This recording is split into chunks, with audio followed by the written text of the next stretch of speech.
Greetings from Podcastville. The Church of What's Happening Now is brought to you by... What the fuck? Oh, HelloTushy.com. Why have a dirty ass when you could fucking have a portable bidet? Number 2, this podcast is also brought to you by the Ridge. Let me tell you something. Ridge Wallet, I have fallen in love with this thing. All right? The Ridge is a minimalist front pocket wallet that helps you reevaluate your everyday carry. It's launched by a father-son team funded on Kickstarter in 2013. The Ridge now resides in the pockets of over 250,000 men and women, okay? It's the RFID blocking wallet is made by 2 metal plates, either titanium, carbon fiber, or aluminum, bound together by a durable elastic band. It is tremendous, especially if you're a traveler. Listen, the Ridge is minimal in its front pocket, and it's designed to let you ditch your bulky wallet. What we're going to do here at the church is this.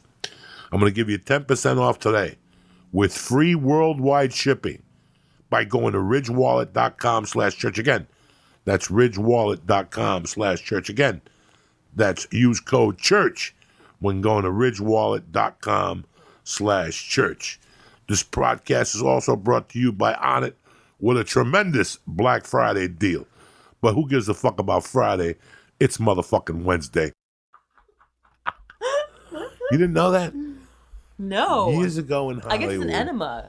Kind of. Years ago in Hollywood, there were guys in the gay community who mixed ecstasy with Viagra or something crazy and put it in their asshole with a turkey roaster. The turkey basin. The turkey basin thing. You mix Viagra with whatever the fuck. And what happened? Do you see me fucking jumping up and down with a feathered suit on? I have no idea. I don't know. The guy never fucking told me, but just the thought of putting drugs in your asshole. That's crazy. And they're saying now. That's actually way more intense. It's more intense to put marijuana in your asshole. I'm not doing it. Yeah, am I doing it? I'm not doing it. I'm too old to put marijuana in my asshole right now. Those days are done. I'm shocked to hear you say that, could have sold Joe. me at 17. At 17, you could have sold me on that shit. There's a cult up in Connecticut. They put marijuana in your asshole and you pray. I'm all in. I'm all fucking in, you know what I'm saying? Yeah. Kick this motherfucking muley. Happy Thanksgiving to you motherfuckers. You're on a plane right now, sitting in the car, thinking about your hemorrhoid. Thinking about how much longer am I going to fucking sit in this car with this fucking kid next to me, stinking and yelling and screaming. That's the holiday season. That's what it is. If you fly now, you got to be fucking crazy. Like, if you fly now to sit in the back in the dungeon next to fucking people with masks on and shit. You ever sitting on one of those planes, like they got a mask on next to you? I'm fucking comfortable. Paying like triple what it normally costs. Yeah. That was me today. And then there's a motherfucker takes his shoes off in the back. But some guy, you see Southwest, they finally lost the case. The lady got sucked out of the fucking window. Plane tickets are going to go down again. Wait, no. Did you see what happened? About 6 months ago, a lady flew out a Southwest window. Next day, they didn't make no announcement. They just put everything on sale for $69. Like, nobody gave a fuck about the lady. You go to Tucson for $69. You know what I'm saying? And your luggage is free.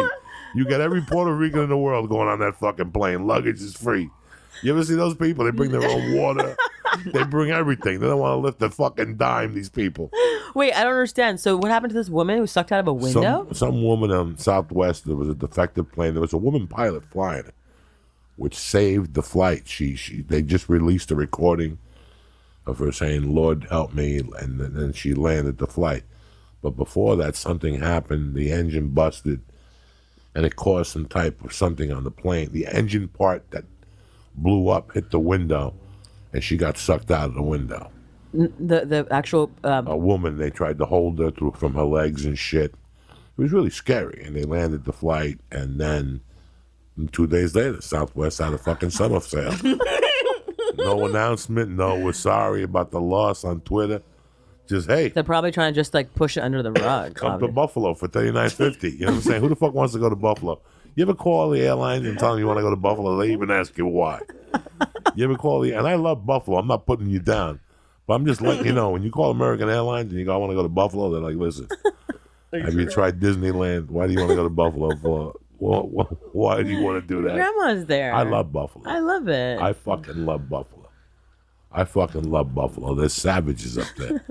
Savages. Savages. So what's going on with you? Talk to us. Tell the world who the fuck Mikki Agrawal is. You know what I'm saying? Okay, great. Well, where should I Let's start? start from the beginning. Oh, Where were you beginning. born? Okay, born and raised Montreal, Canada. Okay. How'd you end up in the States? I went to college in upstate New York. Okay. And When did you graduate? 2001, What kind of Bachelor of Science, which is basically means you're gonna like be a bullshit. fucking hostess and hand jobs in the back to the raise on Christmas. That's what that means. Can you imagine going to college to know you're gonna have to suck dick the rest of your life? 4 years. And pay like and hundreds pay of thousands loans. of I'm dollars. still gonna suck dick. I'm still gonna bump into Harvey along the way. They don't tell you that in college. Yeah, For real. I'm gonna learn about social studies or woman studies. Yeah, okay. You better get those jaws ready. You better get Banaka and Listerine like a motherfucker. Women's studies. What are you fucking crazy? It's America. You got to come out with 2 guns if you're a woman nowadays. It's true. It really is. It really is. I mean, you never want guns anywhere. No, but it's really weird how I have a 5-year-old daughter. Yeah. And I have to decide now, after what I'm learning in society, how to raise that daughter, how to prep her for the fucking savages that are out there. Because if not, you're both sitting there going, how did this happen? Mm-hmm. And that's the worst feeling in the fucking world. Yeah. No, for sure. So you have to look at your children, look at the times. You know, when I came from Cuba, they raised me to be an animal. You know, I was raised on 88th Street in New York City. You're being raised to be an animal. Your mom tells you not to cross Broadway. What do you think, they had those hands in those days and told you 9, 8, 7? Really? They told you dick. It was just a yellow light. You took your chances. It was like bingo. There was no hands. If you were deaf, fuck you. You're dying. You didn't know dick. There was no count off. There was no you can cross the street now. There was nothing. 88th Street, 205, West 88, Broadway to Broadway. There was no fucking. How many times did you get hit? Who, me? Yeah. About 3 or 4. That's why I got a little limp. But you don't stop. I didn't know about the Jewish attorney then. If I knew about the Jewish attorney, you think I'd be doing a podcast with you now? I'd be living on Amsterdam, getting my cigarettes lit. I know all those advertisements about like if you get injured, then it's just like call They're all this night. Yeah, Goldstein. They're trying to pick a fucking scab. I know. You know, you're dying from asbestos. But you know what, man? If you grew up in New York, if you went to New York between the last 10 years, you breathed asbestos. That's a city built on fucking asbestos, New York. Everything. The water. I drank the water when I was back there. And I'm going to tell you something. Your digestive system's a lot better down there. When you live in New York, like I went to New York, I was shitting like a mule. Every 3 hours, two footers. I wish I had Tushy portable with me, like a portable Tushy. Just to wash my ass right there on the fucking spot. I went to this Chinese place. I got a poo-poo platter. It took me 20 minutes before I went home and blew up the fucking bathroom. I blew it up and then went and got coffee and blew it up again like a savage. Because usually I don't shit on the road. My asshole is very, it's It very knows. Savvy. He's very je ne sais quoi. You know what I'm saying? Like he'll dump 4 inches here, 8 inches here. Do you use Tushy? But then Sunday, not on the road, because you got to carry it and declare it.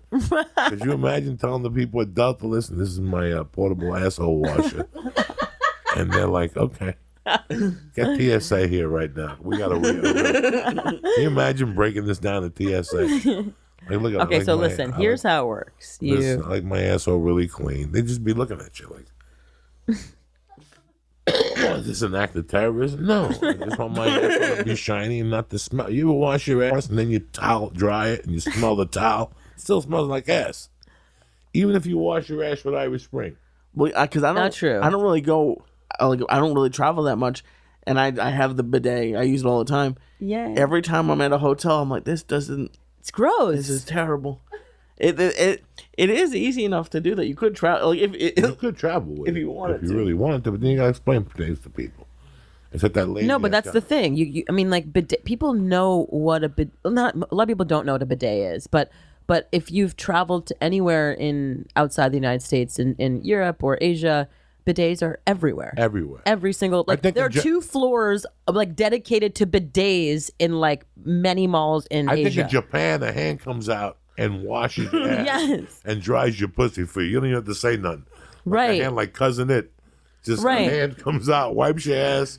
Like in Japan, they got everything like that, the water, the sprinkler. Exactly. They have hot thing. They have the moisture, everything. Exactly. And then in China, you got to shit in a hole on all fours. Like you fucking owe the money India for rent. too.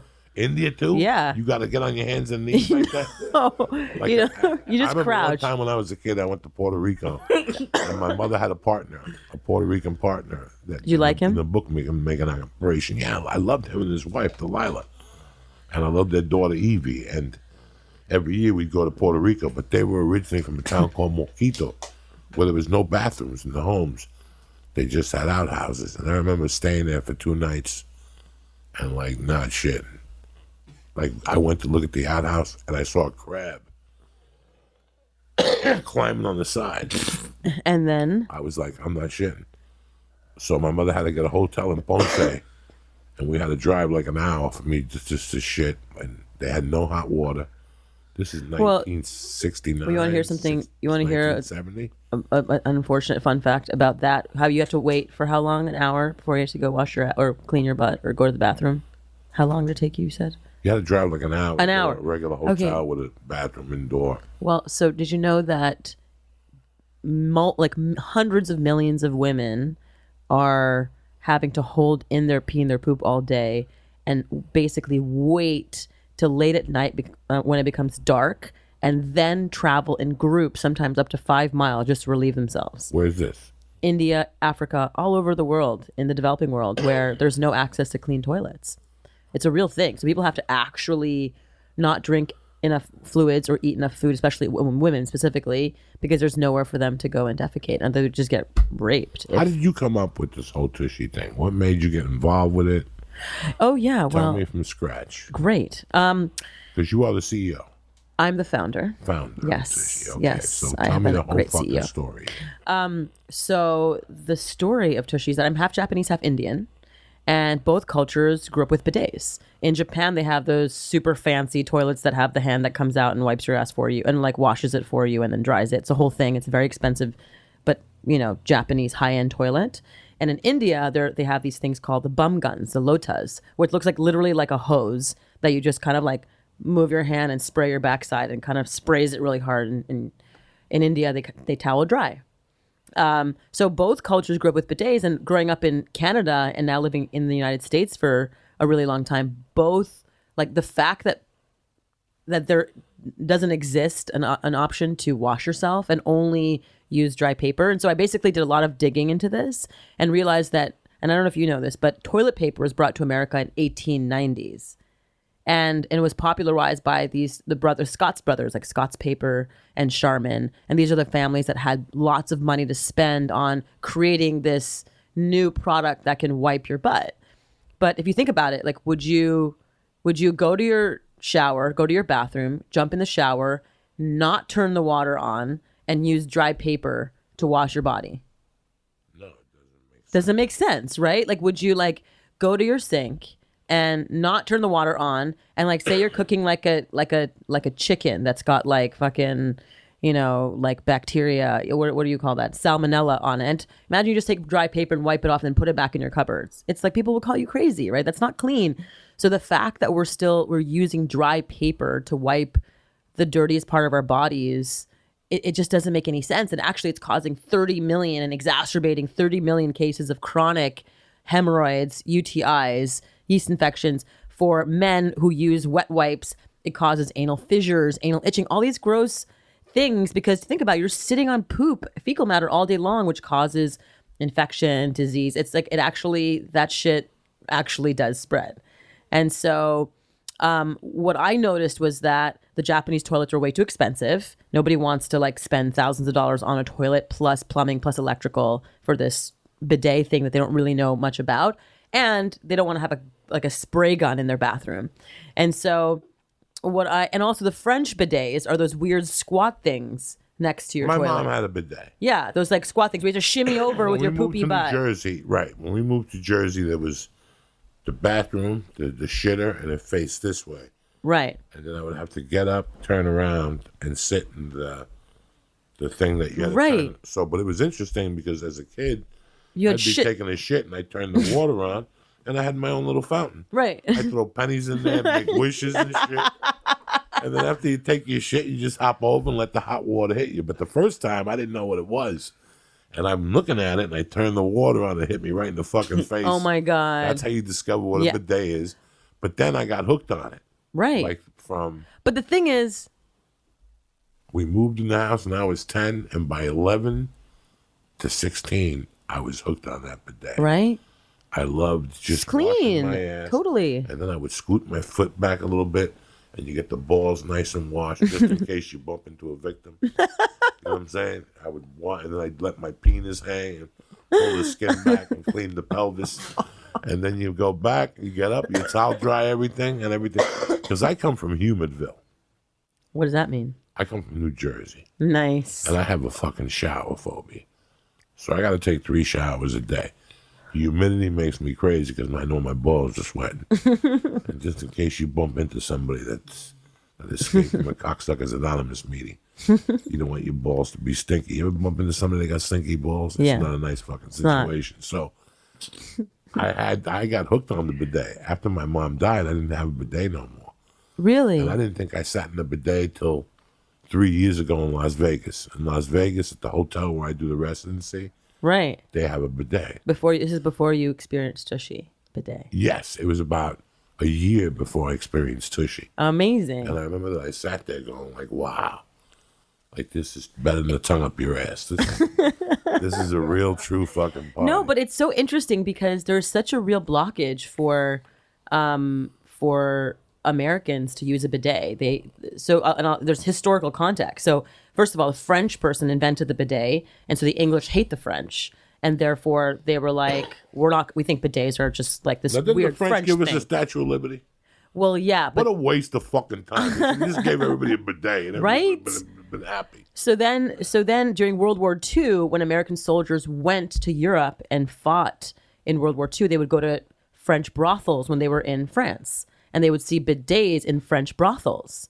And they associated bidets as something sexual and something phallic and something, that was against puritanical America. And so as a result, when they came back, they were like, bidets are dirty and disgusting. We refuse. We are not importing bidets, but we're importing pizza. That's when really Americans, found pizza and brought it back to America. So they basically accepted pizza and shunned bidets. And since then, like as buildings got built, you have something to say. No. Okay, yeah. I'm very intrigued by all this knowledge that you have. Well, I mean, it's actually fascinating when you understand the historical context of why people do something and why people don't do something. It's kind of like, why is it that we use Purell for our hands and are total germaphobes? I looked it up. Like Purell sells 200 million bottles a month, to people who are like so germophobic, and yet when it comes to their ass, they're literally doing what people did in the 1800s. Because I wash my ass before I touch my dick, and I wash my ass before I touch my assholes. I'm one of those guys. Yeah. Like I'm clean all the way. Well, so why do you think people haven't adopted the bidet, in your opinion? They just don't know it. The same reason why people don't try surfing. Right. Maybe there's a phobia, a stigma attached to it. Yeah. People are always like, oh, well, there's shit spray everywhere. I'm like, think no. If water hits you in the ass, they might like it. Right. They might end up gay. in a tent in a gay bar in North Hollywood. You know what I'm saying? Right. They have a bar up here. It's a gay bar. They got a tent there. And anything goes in there. It's true. No, You go there right now and go over there and you can see some. No, it's true. Homophobia did play a big role in that. Yes, I think that's. For sure. I think that men will go on, why would I want my asshole clean? I'm not a fucking gay dude. My ass has to have that wank to it. If not, my wife won't like it. I think it's disgusting. I like a clean asshole. That's why I like the whole concept. I believe in being clean. Yeah, and so what's really what I take pride in with Tushy is that it's not a multi-$1,000 product. It doesn't require plumbing or electrical. It's $69 that anyone can have one. And and you can attach it to your toilet in 10 minutes. Now let's get something straight. I don't mean to interrupt you. Yeah. When the American soldiers were fighting and they went to the French brothels, those bidets were not used just to wash your ass. They were used for quickies in between. As I heard my mother say 1,000 times how she would wash her pussy in the bidet in Spanish on the phone to her girlfriends. Like, Come on. It's a pussy wash. It's a quick pussy wash, yeah. If you get something shot in you and you want to, you don't want it dripping at the office an hour later, you got a little bidet there. But I mean, like pre-sex, Peppy post-sex. dies in the bidet. Nobody knows nothing. You know what I'm saying? What? It's the truth. No, they it's were true. used in France as a quick pussy wash in between fucking, what do you call them? Cliffs? What do they call guys that fuck hookers? Johns, yeah. Oh, that's what they call them? Johns. Yeah. So that's interesting. I mean, like, yeah, but that's a good thing, where it's to keep yourself clean. I believe in right? it too. So, yeah. like, it's actually, like, I feel like, wow, good for them for, like, maintaining No, clean. that's it. You have to keep clean your badge. machine clean. Yeah, High price hookers go to the doctor once a week and check out their monkeys. Like when you're charging $1,000 for monkey, they got to check it out and make sure it's clean. Guys know when you got wanky, it's got condom residue. So you got to fucking keep your motor clean. I heard this one time. Yeah, that Like porn stars say that it's safer to have sex with them than anyone else. They get tested every 2 weeks. Yeah, they go to the doctor. You got to keep your machine. If that's your business, That's great. If that's your business, I mean, if I was a porn star, I'd have a fucking portable tushy. No, totally. And actually, it's interesting that you were talking about that, is because we just did a partnership with Asa Akira, who's a top Tremendous porn Japanese star. chick. Yeah, has a podcast. She's got She said, no, I know her because Great. she's friends with Redman. Yeah, she used to have a podcast with David Cho. Yeah, she's the shit. And by the way, she's amazing. I've never met her. She's amazing. So we're doing a partnership. Tushy's doing a partnership with Asa. We created a product called the Asa Wash. And fucking brilliant. and if you go to the asawash.com, check it out. And by the way, for Tushy, don't go to tushy.com because that is a porn site. Right. Go to hellotushy.com. HelloTushy.com. HelloTushy.com. All right, so we're thinking back to the invention of Hello Tushy. Yeah. So I mean, you hire an engineer? Yeah. So we basically you did the whole thing. You put the investment in, the time. Yeah, I mean, we found a manufacturer in Asia who already made bidets, and so we just told them that we wanted it to look like an iPhone, like a really cool, shape of a familiar shape that people in America really felt comfortable with, and the shape of the smartphone, was a really familiar thing because it's in people's hands 24/7, and so we wanted the product to have the shape of an iPhone, and so. And so then now when you put it on your toilet, it looks like an art piece instead of some weird contraption that makes you feel like something's wrong with you. So what year did you launch Tushy? 2006. Well, 2016 really had our grand launch. Really? Yeah, so it's still pretty new. And what's interesting is that more and more people are like, oh my God, the bidet makes so much sense. Like from a environmental perspective, it saves 15 million trees from getting flushed down the toilet every single year to like make toilet paper that actually doesn't properly clean you. From a cost perspective, like every month you're spending at least $20 on toilet paper and all this stuff, which only makes these huge companies like Procter & Gamble billions of dollars. But for us, like the average working American, that $20 a month goes along. After think about it, after 10 years, that's thousands of dollars. And so to really be able to, create something that can, in 3 months, you get paid back. It's a $69 product. So you're washing your butt properly, saving you like ailments and dealing with doctor's visits for hemorrhoids and shit. And then after 3 months, you're paid back. And so all that toilet paper you're using, you cut that down by 80%. You still have to pat dry. You can use toilet paper to pat dry, or we have organic bamboo butt towels like they do in Italy, where they don't use toilet paper, they use towels. So that's another way of doing it. But to start off, like, we'll ease you in, use a bidet, you try Tushy or whatever you want, whatever bidet product. And then to pat dry, you can use 80% less toilet paper. Commando, what the fuck? Or just You're fucking wiggle dry. It's just a little dot coming out of your ass. You're used to it. Who gives a fuck? That's what lots of people do. Yeah. Lots of people just drip dry. Yeah. I love it because I have it in the back bathroom. And my wife and I always forget to put paper in the back bathroom. So now I don't worry about that no more. Now I go back there with confidence. I got the Hello Tushy. I dip the nutsack in there. Boom. Everybody's happy. And it gives you time to meditate. When hot water's hitting your ass or cool water, something happens to your mind. You know what I'm saying? It's like, wait a second. You contemplate. You get to contemplate. Do I really need to go to Santa Monica and talk to those people today? Do I really need to? I'm sitting here, cold water's hitting my ass. There's not a problem in the world. Even if we get hit even if the Korean sends over a bomb, I'm in this little bomb shelter. Right, Getting it's water good. sprinkled in my ass. I just thought When Lee showed it to me, I was in shock because Oh, really? I was ready to figure out how to get a bidet. Like, I was already in the process of talking to my wife, like, the next place we move, we have to install a bidet. I know it would be $3 or $4 grand. You got to cut floors Right. and move shit over. But to have a bidet in your house is fucking Game amazing. changing. So you don't have the $3-4 grand. You pop the portable fucking Hello Tushy in, and it works just the same. Yeah. How long have we had ours? Like 2 years? Yeah. It's I been know. a We're while. two fat motherfuckers, and they still haven't cracked or Use it nothing. every day. It's like life changing. Honestly, like the fact that like I just can't. It's like in 1890s people used like dry paper to wipe their teeth down. That's why people were like having cavities and all these issues and like black teeth and teeth falling out.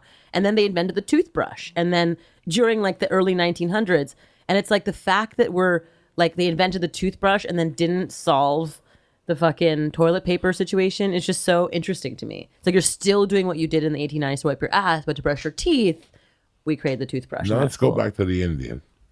Yeah. Because usually an Indian shakes your hand with their right hand. Right. But if they hate you, they shake your hand with your left hand because they consider you a piece of shit. Because supposedly they wipe their hand with their hand. Yes. They don't use toilet paper. Yeah. I did not know They that. just wash. That's why They only use their one hand to eat as well. when you hit the lottery at the lotto place and a little Indian guy But they have the shakes your bum hand with guns. the left hand. Don't shake it. He's giving you the kiss of death Malouk hand. They definitely use toilet paper here, don't they? I don't know.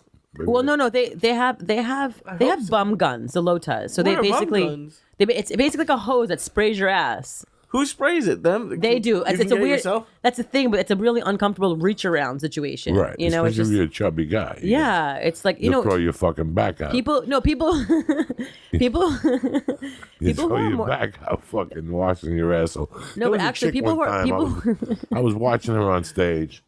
I was looking at her arms, and I'm no math major, but you could tell there's no way she could reach around and wipe her ass. Yeah, no, actually, I sent Lee a picture what of a lady today because you were coming on. I went to CVS this morning. Oh yeah. no, a woman has to buy one of those extenders to actually no, they're for really like obese people that you have to actually buy an extender to wipe your ass because they can't reach around. So you actually Right. have to buy like a stick that pinches toilet paper, and then you kind of like try to rub back there. Look at this So a lady's bidet ass, for man. those people Look are at this lady's ass. Really makes I saw her sense. about 8:30 this morning, and I go, and she was standing. So by this time, she had moved, and I didn't want to be like a 60-minute type guy.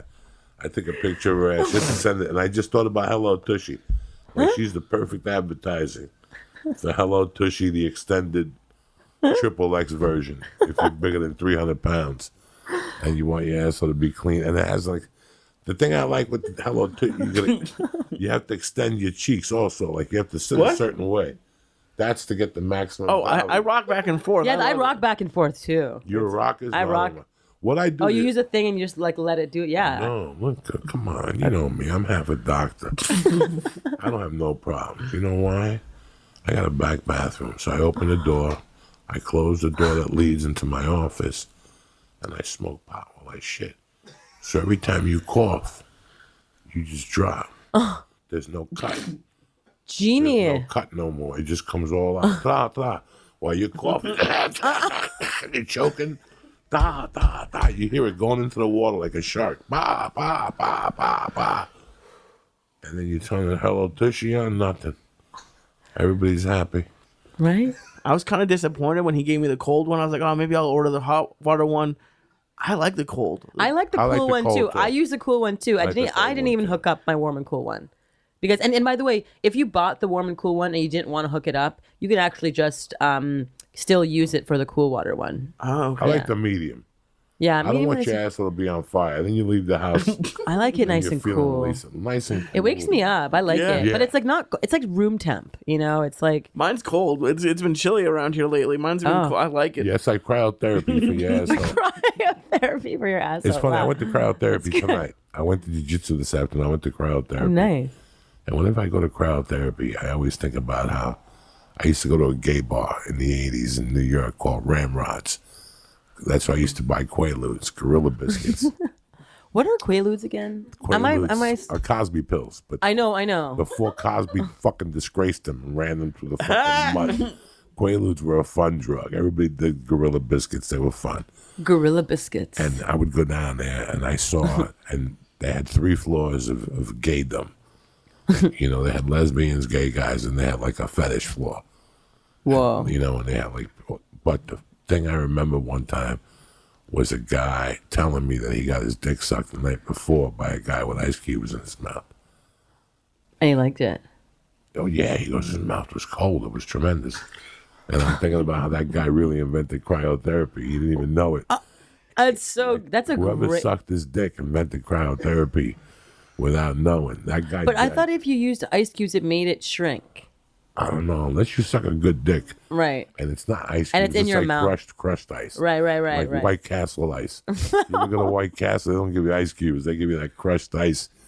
You could suck a pipe and without scratching a dick, you're a fucking professional. You know what I'm saying? I mean, not for nothing. We're all family here. We can talk about this. It's like a Thanksgiving conversation. You know what I'm saying? Yeah, we should bring it up when Grandma comes. Yeah, fuck Grandma. Who gives Is a Grandma fuck? coming on the show? No, Grandma's dead and buried. Grandma's dead and buried in Havana, Cuba somewhere. Oh, cool. Yeah, that poor bitch. 9 kids, never got nothing for it. Died in communism. What the fuck? Have you been back? No. Not since they opened it? Yeah, I haven't either. Yeah. I don't know what my problem is. I don't know, you know. It's like 23andMe and all those things. For some people, they can handle it. For some people, they can't handle it. Why? What's your breakdown? I loved it. I loved doing 23andMe, but I have a friend that found out that his grandmother had an affair. So now they call him the grandma whore. They're going to the grave and throwing flowers on it. Oh my God. That's what 23andMe did to their fucking family. Or But it's like not one of 100% those- accurate. It's one of those fucking things. Come on.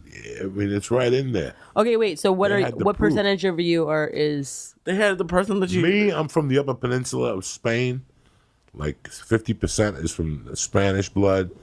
Then I had West African blood. I had Chinese blood from when the Chinese went around the world and they found their DNA. I have some of that DNA. A little Russian Jew, and that's it. There was something else. West African, the north tip of Spain, they call it something. They have a name for that.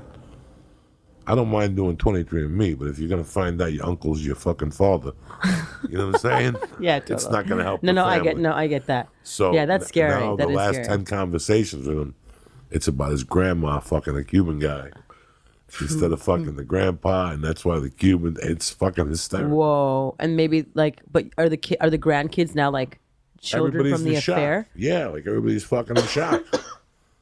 Like nobody knows nothing now. Now everybody knows why they fucking, they're like fried bananas. You know, now everybody knows when they hit bongo drums, they got a certain urge to get up and dance. You know what I'm saying? For years they thought they were Italian. It's like that Wow. you ever see the commercial with the kid that comes out? Hi, my name is Louis. You can tell that guy sucked 18 dicks. He's like, I thought for years I was something else, but I'm really Italian. You're not Italian. Nobody's going to claim you. All right, Louis? Knock it off. That Saw that commercial with the white chick with the half a fag boyfriend with his pants rolled up? And it's like, for years I thought I was Irish, but it turns out Wow. I'm really Italian. well, you know, my well, I can't believe I'm saying husband. It's my first time saying really husband like out in real life. And we just got married, but he just found out he was Jewish only a few years ago as well. And then Congratulations. I know, and then he was Through like, oh. 23andMe or through? He found out because his dad had kept it a secret because it's a long story, but his dad's I family know the story already. His dad's family were anti-Semites, and they then found out that they were Jewish. They sold the information to the Nazis. No, they didn't. Like the Inside Man. Yes, I saw No. the fucking movie. They didn't. Well, it They wasn't were them. fucking no good, those It fucking wasn't people. them. They were those desert Jews. They'll stab their own mother for $1. It was And crazy. I'm telling you. Well, it's so what's so crazy was as soon as When he you see found Jews that are fucked up, that means they did deals with the Nazis. Those people don't last forever. You don't want to be around them because those Nazis are in Argentina. oh my god. That's quite a movie. Yeah, well, I mean, he as soon as he found out, there's a free trip to go to Israel if you find out you're Jewish. It's called Birthright. Yeah, and Free on the plane and everything. Everything. You have to be. They want young people to move there. So yeah, I had already been, so I wasn't allowed to do it. But yeah, So let's pretend tomorrow. my friend Max's uncle created Birthright. okay. And so yeah, and then Andrew went on Birthright as soon as he found out he was just like free trip to Israel. So tomorrow, if I do 23andMe and I know somebody down there, and he pushes the gays to over 50% on 23andMe on Israel, I think you have to be under 30. Let me check. under 30%, and I go to Under Israel? 30 years old. Oh, it's under Well, I 30. What do I forget. give a fuck? I'm not gonna be fake being a Jew. If you're gonna put an age restriction, you know what I'm saying? I can really play a fuck Jew you, now. yeah. I got the long sideburns. I got a black jacket with the fucking little hat. I'll borrow the little fucking kiwi hat. Get a little dandruff on my shoulder. Yeah, 18 to 32. What a fucking ripoff. You have to have at least one Jewish parent. What the fuck? What kind of things is that? Yeah. You want to keep all you have Exclusionary. Letitia Caton. She's a Puerto Rican Jew on Facebook. She'd be all right. Don't let her go. Well, I grew up in Montreal. In Montreal, there's a big Jewish population. Actually, surprisingly, I did not know that, but it was. So how the fuck did you end up in school in upstate New York? That's My- where you go to prison. My parents are very Asian, and they were like, you cannot leave Canada. How fucking very Asian are you? My mom is from Japan, like off the boat. You And don't look Asian at all. Like, Really? you could not get a job. I know. with When I met fucking- you, you're like, Mickey, I thought you were black. I thought you were black. With a name like Kiwi, Makawaka. Mickey. I'm like, she's got to be black, or she married a black dude. Something's going on here. You couldn't get a job at Benihana if you wanted to. Fucking, he's got a better job. Time of getting a job at Benihana. You don't look nothing Japanese, or and your sister looks more Indian. Yeah, it's She's a actually little very darker. true. She's a Yeah. little darker. She's Yeah. beautiful. Both Oh of my you God. are very beautiful. Thank you. But Yeah. there's no Japanese. You look a little Japanese. Yeah. She's half Chinese. Especially after you smoked the reefer. It came out of you. You started bowing and shit. You fucking valeted the rickshaw. Can you imagine that valeting the rickshaw? You pull up. I can't wait to have that much money to just have a rickshaw. He's just going to whip me. And For you, that's my fantasy. I don't want a Mercedes. I don't want a Porsche. I don't want a jet. I don't want a plane. I want a fucking rickshaw. Yeah, I In love. in the HOV lane, a Japanese guy in good shape, just running down the 405. That service, pulling up at fucking Dan Tannis. Are you fucking It's going to take you nuts? years to get everywhere. No, what? These Japanese people don't fuck around. Have you ever seen them, how they run with a rickshaw? You can't run 40 miles an hour. What? There's guys, I think, in Portland that drive you around in bicycles. You got to see them. They're in shape. Yeah. They get me on a bike with 300 pounds. They got me there in 2 fucking minutes where I got to be. So yeah, so my dad was speaking. It's so interesting. You just said rickshaw and a Japanese person running because my dad's from India, and that would be like a perfect mix. Japanese guy riding it in the Indian rickshaw. It's, I mean, wonderful.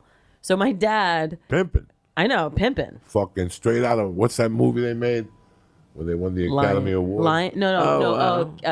Millionaire, Slumdog Millionaire. Yeah, like a doctor. Slumdog Millionaire. With That's when the Sandler kid Bullock. falls into the mountain of poop. That's terrible. That's can't even imagine.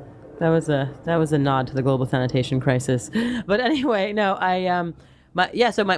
so my parents, my father came to this country from India with $5 in his pocket. Everybody does. I know, right? Like who doesn't? Nobody ever This shows up with $100,000. You know what I'm saying? My uncle came with $2. Yeah, good. Yeah, good. Huh? Well, he did, and he had to go to like Salvation Army and like buy a jacket with it. So he really didn't have any money. So when we going to college in Montreal was really cheap. You I know, was thinking about, well, how fucking weird is that line that every immigrant, including myself, uses? but it's true. He actually had $5. My grandfather came to this country with $8 in his pocket. Well, I hope he sucked dick because things get fucked up.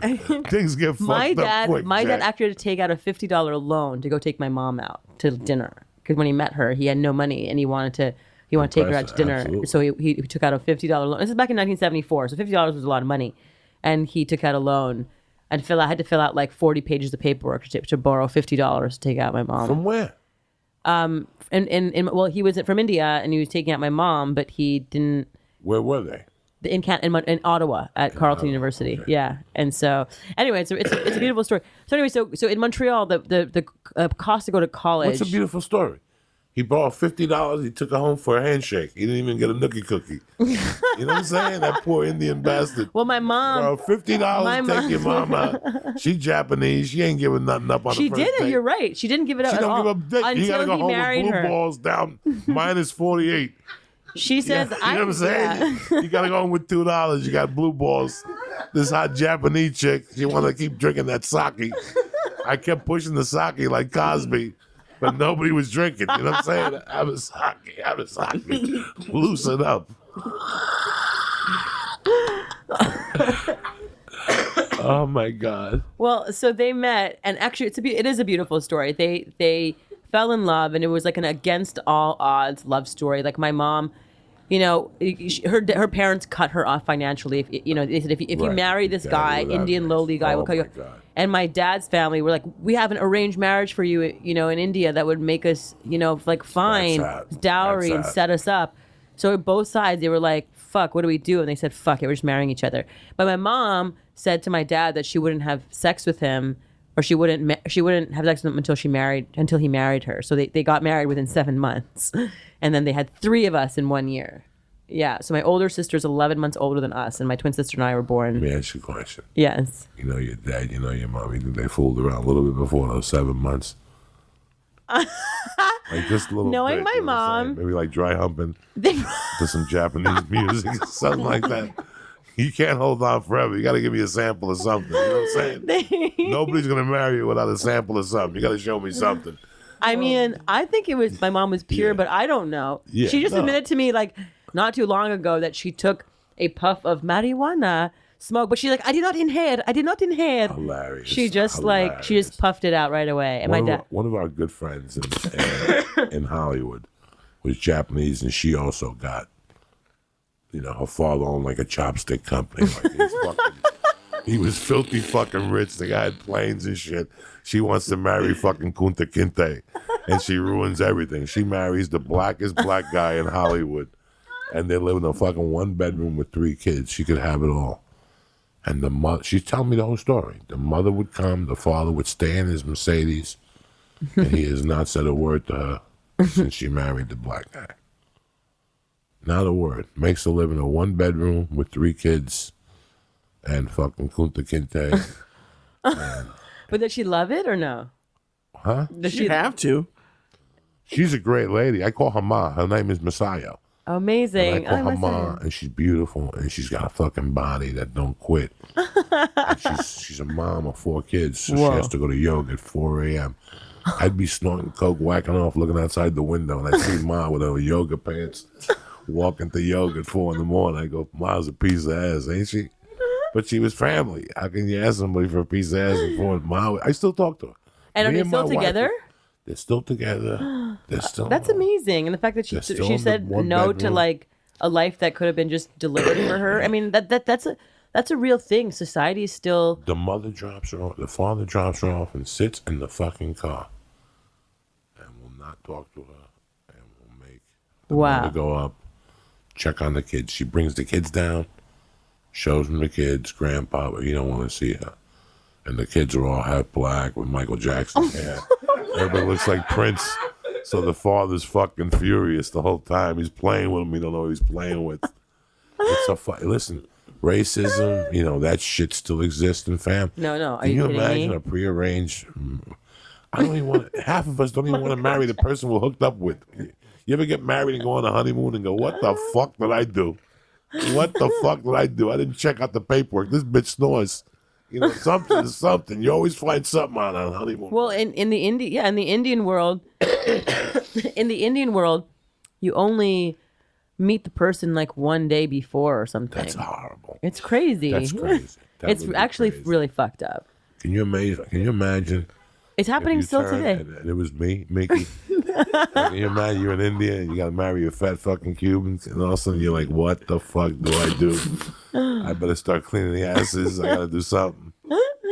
That's fucked up. Like, how are you supposed to marry somebody you're not attracted to I know, it's crazy. at all and live the rest? I mean, of what's your so life? what and like actually, it's not like I'm fucking segueing to like my book, but I mean, what's interesting is that the reason why we like follow these preconceived sort of paths is just made up. Like everything's made up, right? Like the fact that like arranged marriages, like that was just like a thing that someone decided was the way it was going to be, and then people were like, all right, we agree.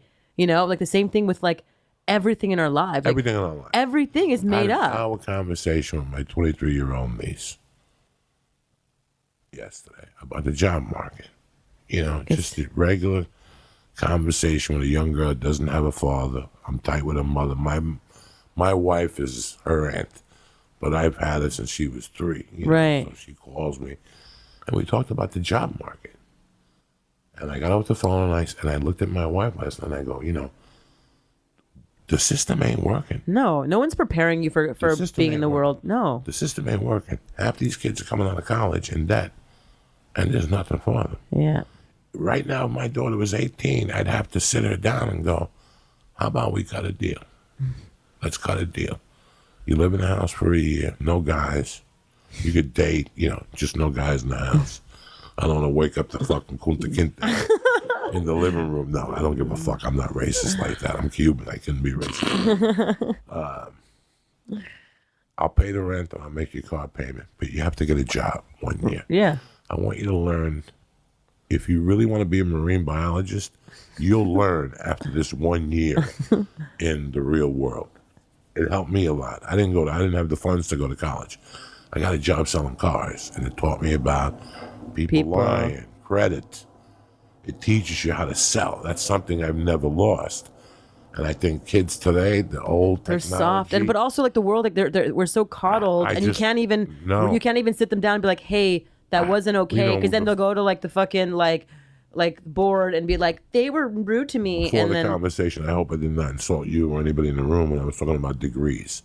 No. Nothing bothers me more when a guidance counselor prepares you for fucking nothing. Failure. Yeah. You know what? I want to learn women's studies. Then take it as a fucking minor. I know. Okay? Then take it as a Go fucking learn computer science. I want to learn African women's studies. That's great. That's great. That's great. But unless you get a job at a bongo store, you're not going to fucking make a living in this life. How many African bongo stores are there in L.A.? Let's tweet them. It's like history So I don't agree no more. It's like I went to prison. I got out of prison. I got married. I had a kid. I got a job. And one day when I was 30, I go, this is it. This is it. Well, Horace Mann created the school system. Right, the school system. Create the school system to basically churn out factory workers, right? Because they need to because like the Industrial Revolution was happening and all these factories were forming and they needed to teach people how to be obedient like sheep and churn them in and churn them out like cogs in a machine. So if someone didn't make it to the factory, they could just plop somebody else in, literally like a human machine part. And so the common school, so Horace Mann created this thing called the common school where he would basically teach people, where he taught the teachers to teach the students how to become like factory workers and think like that and just conform them to the societal ways of being. And so that's where all of this consumerist mindset happened. That's where all the indoctrination and everything, like that's why the tables were in certain rows, in those rows like that. That's to basically create these factory workers, to create obedient students. Like the whole structure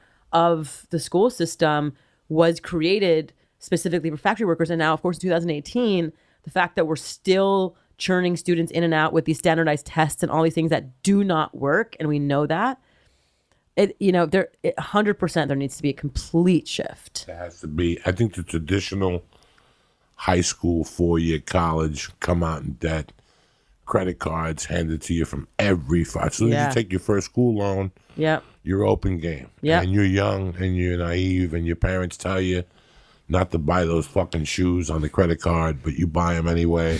And now once a month you got to pay $34 for the rest of your fucking life. Yeah. And we've all learned that lesson. But I think it's being, Lee, I talked to Lee and I go, Lee, when you go to these interviews, do they even talk to you about college? No. Yeah. Yeah. What's your work experience? What's your work experience? So my niece's beef was she's graduating, Phi Beta fucko from the University of Tennessee, and nobody will hire her. And so she says, you know, and she's intelligent. What was her major? Something like fucking smart. Something like genius shit. But you have to have Experience. work experience. So I mean, I will say that, you know, in my experience of even, you know, hiring as an entrepreneur, I mean, you're a startup and you need people with experience, and you're hiring a lot of people right out of college, which is also great because you get to find bright-eyed, bushy-tailed. And you consider yourself an entrepreneur. You have several different businesses. Yes. Right. I do. You have Tushy. What else? I have Tushy. I have 3 restaurants called Wild, which you should come to when you come to New York. They're gluten-free pizza places, but I won't sounds step weird. foot in there. I love you to death, but I can't let my people down. Migrants died to bring that recipe over, and you want to take the gluten out because your stomach hurts. Go fuck yourself. I'm gonna go to your restaurant. I'm gonna have 3 slices and shit. I just told you I almost killed Lauryn Hill on the flight. Exactly. That's why we have cheese options that you can eat. Really? That we What have kind of cheese options. we have non-dairy cheeses, and so we have cashew cheese. We've got You're killing me. You're killing me. but you're not gonna then blow up the fucking whole plane. I don't give a fuck. If you put calf fucking cheese on a pizza, I gotta stab you. I gotta put a hit on you. We also have organic mozzarella cheese as well. Okay. So we have that. What does that mean? It means That that the cow didn't get kicked? I want the cow to get a couple kicks to the head, then they know the serotonin goes into the cheese, you know. No, It's but like chickens. You ever taste a chicken that hasn't been kicked? You ever taste a chicken that's been kicked? Fucking delicious, tender. You know what I'm saying? You got a chicken that's been pat and shit. They taste like dick. It's like this. What is this? Mushroom chicken piccata with no piccata. You need a chicken to get kicked a couple times. I'm not saying nothing bad here. You know I love you, Peter. How do you know it has been kicked? Because you can taste it. As soon as you bite that chicken cutlet, you're like, this fucking chicken got this shit knocked out of him last night. They put him in a cage against fuck. You can taste it. oh my god, And now there's a fucking turkey recall. there 2 is. days before fucking Thanksgiving, salmonella. So now I'm gonna get That's because invited they're not to washing vegan. their asses. People aren't washing their butts. No, they just can't come up with that many turkeys in this. It's too much. I know. There's just it's like the whole. The whole system is fucking It's crazy. everything. It It's really no. is. It's actually, and it's all bullshit and all made up. Like even money is made up. Money is an energy, made up energy exchange. You know, it's actually like all of it is just like fucking made up. And Whoa. Let's go back to the pizzas because you got me riled up. Where are these pizza locations at? I have 2 in New York, Okay. 1 in Brooklyn, 1 in Manhattan, and I have 1. And you haven't been lit on fire yet? No, we experienced Hurricane Sandy. We went through. Oh, I had. No, he means people like him throwing a brick through the Yeah, window. through your window. Like, where's your pizza place? Where's your pizza place? It's on Hudson Street On where? between Perry and Charles. That's why you get away with that shit. 535 Hudson You do that Street. up on the Upper West Side, somebody throw a brick through your window. 2 in the morning, they want a pizza. You give them calf liver pizza. I'll fucking kill you. No calf liver pizza. What is it? You said We have barbecue chicken pizza. Oh yeah, I have to stab you with a bayonet. Okay, fine. We've got. What else do you have? We've got margarita pizza. All We've right. got. You keep it traditional. We got no. We have like a white truffle pizza with mushrooms. It's really nice. We've That sounds got nice. we've got a prosciutto pizza. That sounds nice. Yeah, and it's with a spicy prosciutto. We've got, we have What if I want gluten? I want the everything. restaurant. I want gluten. The restaurant, I want gluten. fortunately, is 100% gluten free. You know, 20% of Americans eat gluten free now. Because a lot of people are actually intolerant. Micro intolerances are slightly allergic and they don't know it. And they But cause nobody knew it. bloating. For 800 years, That's Christopher because Columbus no, was no. tolerant I'll tell free. you. Nobody knew nothing. No, I'll tell you why. All of a sudden, they can't wait No, to tell you they're gluten free. no, I'll tell you why. How the fuck do you know you're gluten free? Who the fuck told you? You do blood work. Huh? You do blood work, and you check it out. You ask your doctor. You Your doctor. believe this shit? It's People would be at a bar drinking one night, having a good time. yeah, then you have stomachache and Yeah, I have a shit stomachache. everywhere. What's the problem? I don't know. Maybe this. No, because gluten today, the way it's Right, made, I like know the the way way- that I'm it's just all teasing. fucking bullshit. I agree with you. Yeah. Your pizza parlor. I'm Yeah, sorry. no. I No listen. I disrespect. love thought you love want- this. I thought you were selling like what's that other? Well, what's I'll tell that you- shit that Vegan. No, what's the shit that my girl likes? The goat cheese. You don't put goat. We cheese. have goat cheese. I'll kill you. Don't put goat cheese on Okay, pizza fine. the whole Fine. week Okay, I'm fine. there. Great, I'm gonna done. be No in New problem. York Done. The 14th to the Done. 19th. Done. No goat cheese. We'll go. I'll actually I'll kill every I goat will in Connecticut. I dare you to come I'm meet me a there. Santeria guy. No, You I know dare that. you to meet me there, and I will will. have I'll you bring my taste family it. there. I'll do a blind. I'll put blindfold on you, and I'll do like a normal gluten pizza and then our pizza, and you won't know. You'll actually know think the difference. you won't know the difference. Number one, and number two, you'll actually think feel ours lighter. is tastier. It's a little lighter. No, but it doesn't even. It feels like actual, like you're tasting. You worked the restaurants at all? You in there? I ran them for 7 years before I brought an amazing partner in, who. It's amazing when you find the right person to really run your business. I love you to death. You're Japanese and Indian. You got to wash the register. Listen, I got robbed for 4 years. No. I got robbed. No, you're right. Over there, you got to put somebody. No, I got robbed for so many Greeks. years. You ever go to a Greek diner in New York? I know. The mother's always there. They only trust their mother, not even the wives. Fuck my wife. Fuck my wife. The mother's there 12 hours a day, falling asleep with a big zit with hair coming out of it. They don't give a fuck. You got to wake them up to pay the bill. Mama, wake up. I had a cheeseburger deluxe. If not, they'll rob you to death. No, I got robbed for so many years, but honestly, I got robbed so long. So, and it sounds really naive to say, but I swear to God, like when I met with Waleed, my partner, who's fucking amazing. What's his name? Waleed. He's the best. Waleed Hamami. I fucking love him so much. Anyway, so I met with him, and my first question Whoa. Now, is he Indian too? No, he is Tunisian. Listen, you got to pick a flag, okay? You can't. If you're gonna sell pizza, you got to have an Italian in there somewhere. No. He's got like Japanese, an Italian at heart. You're fucking Indian. No. And you got a Tunisian guy. I can't buy a slice from you. I just can't sleep at night. You know what I'm saying? I can't buy a slice from you. Okay, no, trust me. I can't sleep at night. I will. I swear to God, you come to my restaurant. I will. You will not even. Smuggled in a ship like Leonardo DiCaprio. So it's one of Paul McCartney's favorite restaurants. I don't give a fuck about Paul McCartney. Who else? Bon Jovi. All right, then maybe I'll go. No, it's actually ask him. Ask Bon Jovi what he thinks about Wild. I'll call him up right now. Call him right now. I'll ask him at the house. He's at the house right now. Yeah. So that was my first business, and it's been around for 15 years. That was before the Tushy. I was 25 years old. God bless you. Yeah, 25, and it's still been going. And you started gluten-free from the beginning. Mm-hmm. We were gluten-free. I just spilled water on me. Good. That's sexy. It's like a Carl's Jr. commercial. I'm sorry. What were we saying? The restaurant. Oh. When you were 25. Oh yeah, when I was 25 years old, I opened the restaurant. No experience, raised $250,000. You know, just like from like random people and friends and family, just like people. And to tell me the truth, did you sleep with a known man? No. Tell me the truth, then. One of them might have loved me, but it doesn't matter. All right. You kept them on the string, though. You wore cleavage when you were I don't have much cleavage, but you're a savage. You don't need much cleavage. I have a nice ass, though. I'll give you that. You're a savage. Yeah. So no, I mean, fuck, it's fucking hard out there. Anyway, but so yeah, the restaurant's been going. So I finally brought Waleed in, and my first question to him was, like, do you believe in karma? I swear to God, that was my first question because I had been robbed for so long and just I felt so betrayed. And so I said, do you believe in karma? And his literally, this was his answer. Whenever I have a bad thought, a bicycle run over my foot. That's what he said. And I was like, oh my God. And my second question was like, are you the genie from Aladdin? Because I was like, I felt like I met the guy, like the person who wasn't going to steal from me. Both of your restaurants. Yeah. Now. At 3, we have one in Guatemala as well, a franchise. Guatemala? Yeah, random. Yeah. Couldn't be like Jersey. I know. Couldn't be like Connecticut. You had to go Brooklyn, New York, Guatemala. Well, like that's deep. Like on your pizza box. It's New York, Brooklyn, and Guatemala. Who the fuck? You know what I'm saying? Like it's usually Beverly Hills, New York, and London. This is Brooklyn, Guadalajara, whatever the fuck.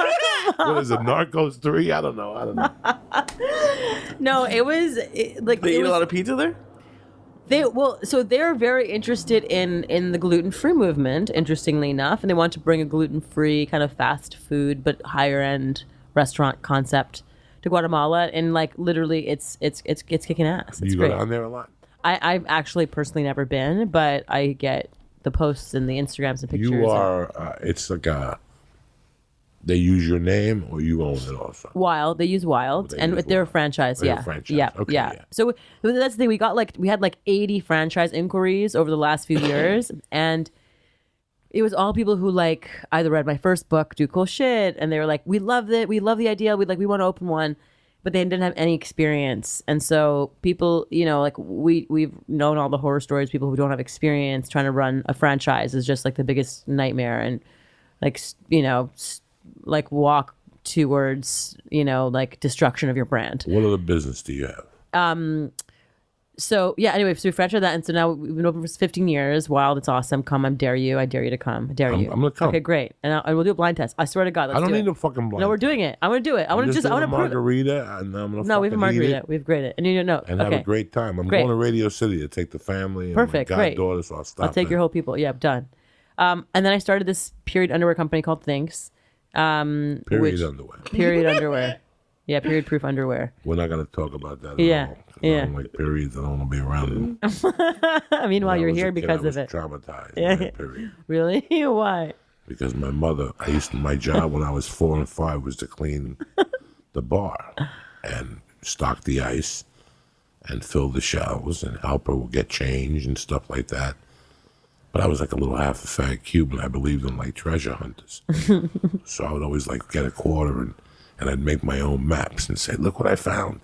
I found this quarter. And my mom knew I stole it. You know what I'm saying? She's like, what do you think, I'm stupid? And you drew the map yourself. I would wrinkle it and burn the edges. Like I would burn the edges to make it look like it was a map. Oh. And then she had a bartender called Pepe Ciego, right? Pepe, but he was blind, so he wore thick glasses. So in Spanish, they called him Ciego. Oh. So one day they started fucking with me, like, come here. You know there's a treasure chest in the ladies' bathroom. And I'm like, come on. They go, we can't tell you. Like, they fucking played me like a fiddle for like 3 weeks. They're like, don't tell them about the treasure. So what'd you do? So then my mother drew a map, and it led me to the woman's bathroom to the period box. And I stuck my hand there thinking like there was like 100 mil in there, and I came up with a Kotex in 1970. Do you know what a Kotex looked like in 1970? What did it look like? Now they're nice and thin because everybody's pussy's nice and thin. It's a little strip. A Kotex looked like a fucking brick. It weighed like 8 pounds. A woman had to be an Olympic lifter. When a woman got her period, her back got thrown out for 5 days because a fucking Kotex was thick. And when you bundled it up, it was like, and I remember taking it out and looking at it and smelling it and going, what the fuck? And then my mom and Pepe were laughing. I was crying. And I'm like, there was no treasure. There's a woman's fucking blood and all this shit. And I washed my hands 18 times. And after that, I don't fuck with periods. If you have your periods, we don't talk. Interesting. Don't call me. Well, without that, you wouldn't be here. Without a period? Yeah. I used to have a girlfriend. I would go over there with a Coke from time to time, eat a monkey. And she would call me when she'd get drunk, but I always knew her cycle. And whenever she called me, and it was like the 24th, I wouldn't answer the phone. She would call, why don't you ever call me back? Like, no, I'm busy. Because you got your period, you're no good to me. What am I going to eat? Period sex is quite nice. That's disgusting. It's like murdering somebody. There's blood. You wake up and there's blood everywhere. You got to do it in the shower. I did it one time and I fainted. You did? In fact, I talked to her today. I talked to her today. You did not. I talked to her today. She's one of my dearest friends. We moved here together. We were at a beach one time in Seattle, her and I, in a cove. And it was like, and we talked about it today, and she was laughing still. She was crazy, just like Uncle Joey, but very hot. And there was a stream, and this place in Seattle had little caves you could go into. And I was drinking a bottle in James, because I don't drink alcohol, but I could drink like a wine cooler. I'm about 30. It's 1996. I'm about 33, 34. She's about 28, and she's fucking banging. I'd been dating her for like 2 years. We talked about this today. And I'm looking at her ass with the bikini on, and I go, I gotta try this. And I'm licking the bottle in James' bottle. And I just start putting it by her little monkey, and I'm just putting the bottle What's by monkey? the pussy. Oh. And I'm putting it by her pussy, and the bottle's empty, right? So I'm putting it by her pussy and I'm rubbing it, and she's starting to breathe heavy. And I open up her thigh and I slit the little bikini over, and I start taking the bottle because I'm a savage, and I put it in her monkey, and I'm starting to just give it like little pushes, right? Look at Mama, she's getting hot over there. She's like, Joey's the real fucking deal. He's a savage. So I'm a young guy. I don't know what I'm doing, and I'm just giving her like a little masturbating with the thing, like a dildo. And now she's going crazy, and I'm working this motherfucker. and the vacuum from the bottle Oh my God, suctioned it. suctioned her period. It was out like in 2 days. And I'm looking at the bottle, and all of a sudden I'm seeing this brown blood hit the bottle. I'm like, ah! And I passed out. She had to wake me up because I can't see needles of blood. I passed out. She had to wake me up. My head was on a rock. We laughed about it today because she was telling me that the guy she dates now, she called me today. She's like, I've been thinking about you for like a month. I go, what's going on? She goes, because we dated 20 years ago. But we're still, like, I'm a godfather to one of her kids. So she goes, I was talking, because we talk about everything. So she called me this morning. I'm at Marie E.T.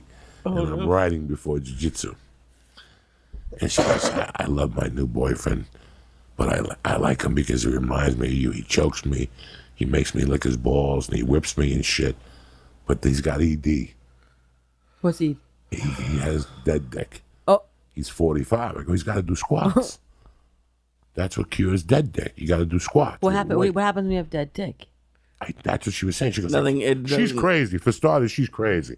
So she's like, I can't suck his dick for a half hour and not get anything for me. Right. You know, like she's crazy. She called me once and said she went to the doctor. I get it. That she had, what's that shit in her? Carpal tunnel. Carpal tunnel from giving hand jobs. She goes, I got carpal tunnel from all those years in high school giving out hand jobs. I'm on the phone fucking dying to. I even had to call the podcast. And she said it on the podcast. She's the real deal. Oh my God. So today she called me out of the blue. And she goes, I haven't talked to you because I'm with a jealous guy. And I know that you called a few weeks ago. She goes, he reminds me of you. He fucking tears me apart. You know, he fucking chokes me. He pulls my hair. But then when we go to do it, he's got ED. What should I do? And I'm like, I don't know. Tell him to do squats. I'm 55. I'm still rocking and rolling because I do squats. You got to do squats. Yeah. Squats gets that area going. It's the truth. Look at what squats do. Look at what heavy squats do to a man. They change your life. You're not a fan? Listen, I was with my wife for 13 years. Nothing happened. I got knee surgery. And you didn't want to use Viagra or anything? No, I don't want to use. Not you, but him. Him. I don't know. I didn't ask. What am I going to call him up and suggest Viagra? I don't believe in that shit. Like, I'm crazy. I know, yeah. Lee knows. I'll take anything. I won't take a Viagra. It scares the shit out of me. Yeah, it's scary. Yeah, it's scary. If you need to take something for your dick, then just tell the chick, listen, there's no sex, but I'm going to suck the fucking anus out of your anus. I'm going to hello tushy your asshole via fucking text message. You know what I'm saying? I'm hello tushy up close and personal. How the fuck is a woman a mom, intelligent, an entrepreneur, businesswoman? How do you do it all and be so sweet and be so down to earth? I mean, how do you do it? Same thing, right? No, you do it and you're kind of part of a foo-foo world, but you're fucking real. Like, you're fucking real. Like, you're real. I mean, I talk about poop all the day long. Well, no, I know you're infatuated with assholes. I can't even imagine what you could do with your tongue. If you invented, forget about it. When you eat ass, you go to town. You know what I'm saying? When you doing around the world, this isn't around the world. I'm in Tunisia. I'm fucking thinking about karma, my shoelaces. When was the last time you got to go around the world, Lee? Never. That's what the fucking problem is. That's why you walk around looking around like a Momo all the time, waiting for a rocket ship to hit you.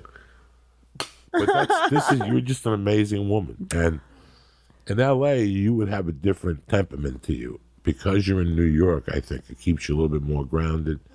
How many children do you have? I have one, Just 16 months. Yeah, I saw the hero. baby. Yeah.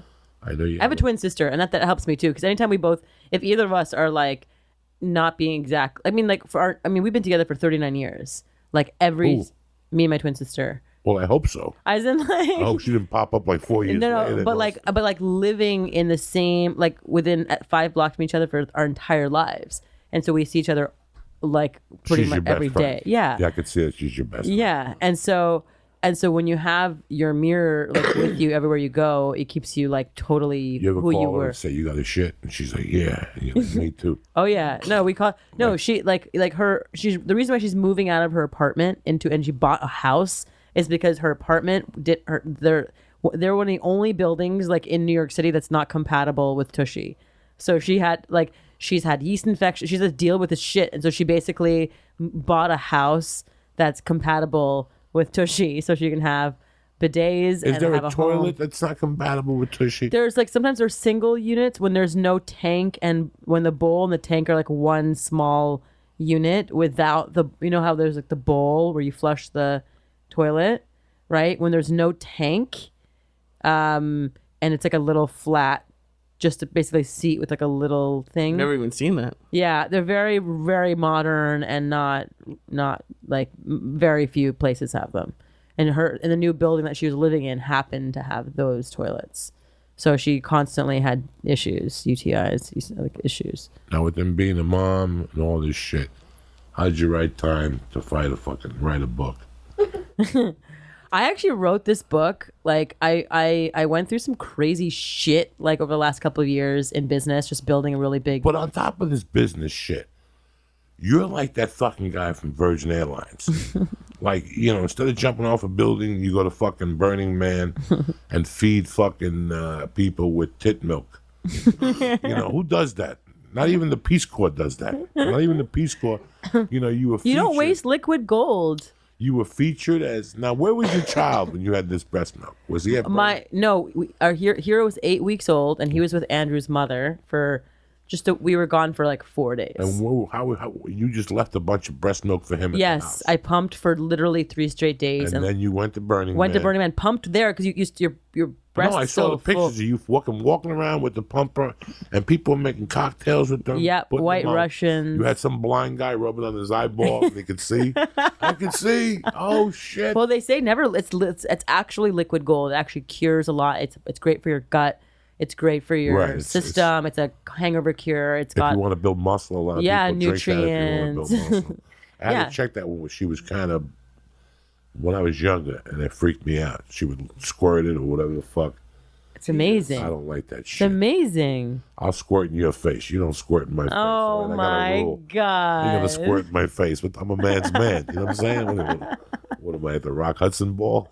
What comes out of your nipples?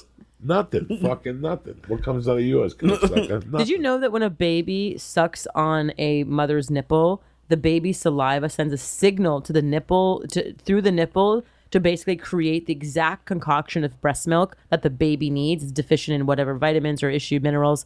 The breast milk will like literally like a machine that we are, like produce exactly what the baby needs. And so when a baby's drinking formula, which by the way is important to do, but like back when we were growing up, like everyone was saying formula is way better than breast milk, like don't do breast milk.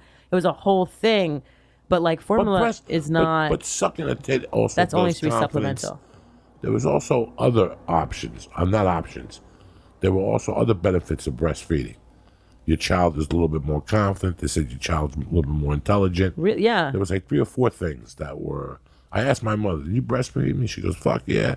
Yeah. With a cigarette in one hand and a drink in the other. You were sucking out smoke out of my tits. I mean, I breastfed for 14 months straight. Yeah, That's a big commitment. It's a lot. Yeah. I think Mercy breast milk for a long time too. My wife gave us some breast milk. Well, I mean, back to like, I wrote the book because I was just really, sort of frustrated with sort of the media world that we live in, the clickbait headline bullshit takedown vibes that, that we live in, and the way society sort of is still so structured and so rigid, and we're sort of told how to think, act, and behave, when we can literally like I love you because you're so free, but like most people can't speak the way you speak and in quotes get away with it societally. Like this is your world and this that you created, which is amazing, but most people don't feel the permission that they can do that. And like the whole point of it is to say that, hey, like, society was created by people, people like you and me, but only like years passed, and now all of a sudden they dictate how we should act and behave. And even if it's inauthentically who we are, it's just so fucking weird. And, also it's like, really thinking about the fact that we really, from the point we graduate college to the point we die, there are only 21,000 days to live. That's it. And like, if we're living those lives in those days, 21,000 days, that's it on earth, like inauthentically, because of way society should tell us how to think and act and be, or shut up, sit down, get serious, like get your head out of the clouds, like sit down. Like that's just sort of the way we've been kind of stifled to be fully expressed. I fucking hated it. It's fucking ridiculous. At the age of 30, when I got locked up, No, you didn't. Yeah, for kidnapping, aggravated Oh, robbery. yes. So I got locked up, all that shit. I come out, I work hard. You know, they won't let me back on the campus. And then finally I got a job. I fucking started as a laborer, and I contacted the company, and I took their estimating courses, so I just became the estimator of this company. And they gave me a truck and a cell phone, and I'm like, you know, 3 years ago I was in a hole.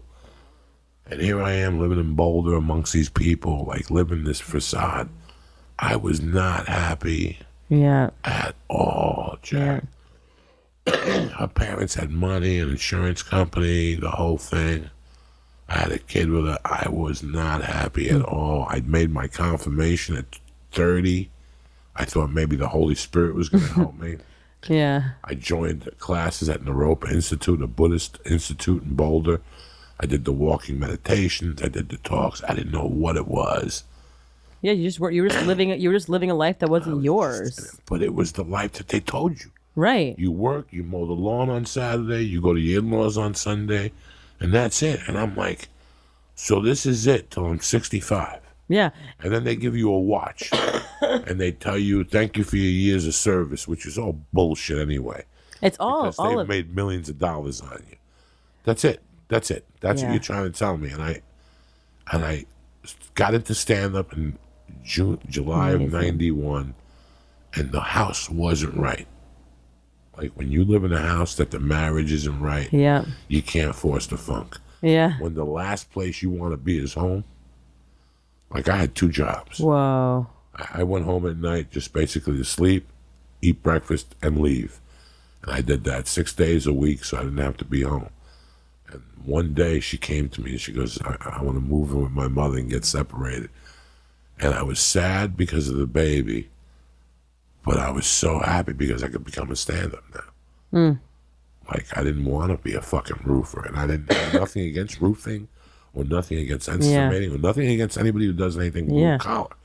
It just wasn't for me. Yeah. That was a horrible feeling when you have something and when you've worked hard to be somebody, and you're like, that's why I'm not agreeing with, listen, man, at 18, you have no idea what you want to do with your life. Yeah. You really don't. You're just smoke up my ass by telling me because your cousin was a underwater biologist. So you're blowing smoke up my ass, telling me, Uncle Joey, I want to be an underwater biologist. Now comes your 3rd semester, and you're like, I don't even like fucking water. I don't even like fucking going to the beach. Well, and now what do? I mean, it starts even before that. Totally, it starts even before that. Like, there's this, in my book, I share the story of this guy named Gordon McKenzie, who's this amazing creative designer for Hallmark for 30 years, and he's like a creative, and he would go to these elementary schools to talk to children to basically seek inspiration from them, and just because kids are like the most open vessels of creativity because they're not fucking full of piled on societal shame, that they can still actually come up with interesting creative ideas. So he would basically go to the elementary school and kids and just talk to them. So he would go to these kindergarten kids, and he would be like, all right, who here is an artist? Who here is an artist? And every single kid leapt out of their chairs and like, ooh, me, their hands waving, flying. All these kids are just freaking out, being like, I'm an artist. Then he went to the first graders. Who here is an artist? Half the kids raised their hands, like very stable, like not like, like they were just like the, then 3rd, 4th, 5th graders. By the time I got a 6th grader, it was one person, half raised, darting eyes back side to side, like feeling very uncomfortable that, he or she was the only one who, lifted up their hand to be an artist. And so just that study just showed that as we get like every single moment of our lives, from the point we're born, we're sort of like hammered of like, shut up, be quiet, sit down, stop talking, this is how it should be. Like, like put your legs together, like this, that, like don't talk out of turn, like, don't make eye contact with strangers, and just like non-stop. And so by the time you're like past 6th grade, you're already all the light and the shine and the effervescence and the artistry and the creative and the whoever you are is gone in a lot of ways, unless you really focus. For personal reasons, I refuse to go to a restaurant that I have to wait online. Yeah. When you tell me I have to wait online, I do not go to your restaurant. Like when I go to Austin, Texas, and they have people that wait online for you for $8 an hour, I refuse that. I don't want to do business with you. Wow. I do not want to do business. I don't think you're cool. I do not think you're chic. I think you're a piece of shit. Because if I'm hungry, you're there to feed me. Not to be cool by having one guy cutting meat. Get 4 fucking motherfuckers in there making sandwiches. Yeah, I'm very against. When my mother died, my internal system broke down. And even though it's a shitty thing to happen, it taught me a lot about life that you don't really have to pay attention. Like I drove without a license for 10 years in LA. Wow. People would pull me up without a license. Okay. And finally, one cop gave me a ticket, and I was forced to go in, and I got the license, and they said, well, what are you talking about? You don't need a license. They said, give us $250, and you have to come back with a license, or give us $425, and go enjoy your life. You know, when I fly, I get in the first class lane. Even if I'm not first class, I don't give a fuck. Because what are they going to do to you when you get there? Make you stand in the other lane? You're there. You're there. So I was never really into fucking rules. Yeah. When I was 10, I was given a decision by my mother. It was very plain and simple. It's like, we could do this my way or we could do this your way. I'm going to give you all the rope in the world. That means you get up in the morning on your own, you prepare your clothes, your bed is made, you get your own breakfast. I will give you money to buy your own breakfast, or I will get up and make it for you. But when you come home, you have to vacuum. Yeah. You have to clean your room. You have to earn your keep. She would, you know, in the 70s, you had to go to the water company and pay the bill. You had to go to the phone company and pay the bill. You had to go to the bank and pay the mortgage. I was in charge of all those things. So that was my little side hustle, and she would leave me the fuck alone. Once she died at 16, it's very rough for me. Like when my mother died, I got offered to move in with friends of mine. I couldn't move in with them because I had a curfew. You can't go backwards now. Right. I never had a curfew. The rule was as long as you call every hour on the hour. So what'd you do? That's what you do. You call every. But so then where'd you go? I moved in with a friend of mine that they had no curfew. Okay, right. They had no curfew. I'd see him out all the time. They were an Italian family. Yeah, I mean, like rules are important. Like rules are important to a degree. To a degree, but then like there's when personal rules that you apply. It's like for me, yourself. I don't fucking go to a place. Like if you eat pineapple on pizza, I gotta stop talking to you. I know I don't do that. If you put ranch on your wings, never. I can't hang out with you. I know, right? If you go to Buffalo, they do it with blue cheese. That's the way it was meant to do. All of a sudden now you want to do fucking ranch? No, I believe in rules for certain things. You know what I'm saying? If you're Tunisian, make Tunisian pizza. Don't let me see you making Italian pizza. Very, very international flavored. I'm a little open more now. Yeah. But I'm still. I'm excited. I love the challenge. I'll take it. I'm taking it on. No, I'm just teasing. No. Listen, I'm stoked. I love seriously. No, hey, I am please. so impressed with you as a person, as a woman, and just everything. That's why I wanted to have you on the show. Oh my gosh. And I love your product. I love that you gave us an opportunity to work with you. We came through for you. Yeah. Because I tell people you got to wash. Like I'm that type of motherfucker. On a plane, I'll look at you and say, dog, this time I'll let you slide. The next time you better put fucking deodorant on because you're insulting everybody. Matthew McConaughey does not wear deodorant. John, what's the other guy that's hanging out with Keith, the guy that's going broke? Fucking Pirates of the Caribbean. They don't wear deodorant because they think it's cool. I'm the type, and then she worked with Kate Hudson, and Kate Hudson brought him deodorant, and he stopped talking to Kate Hudson.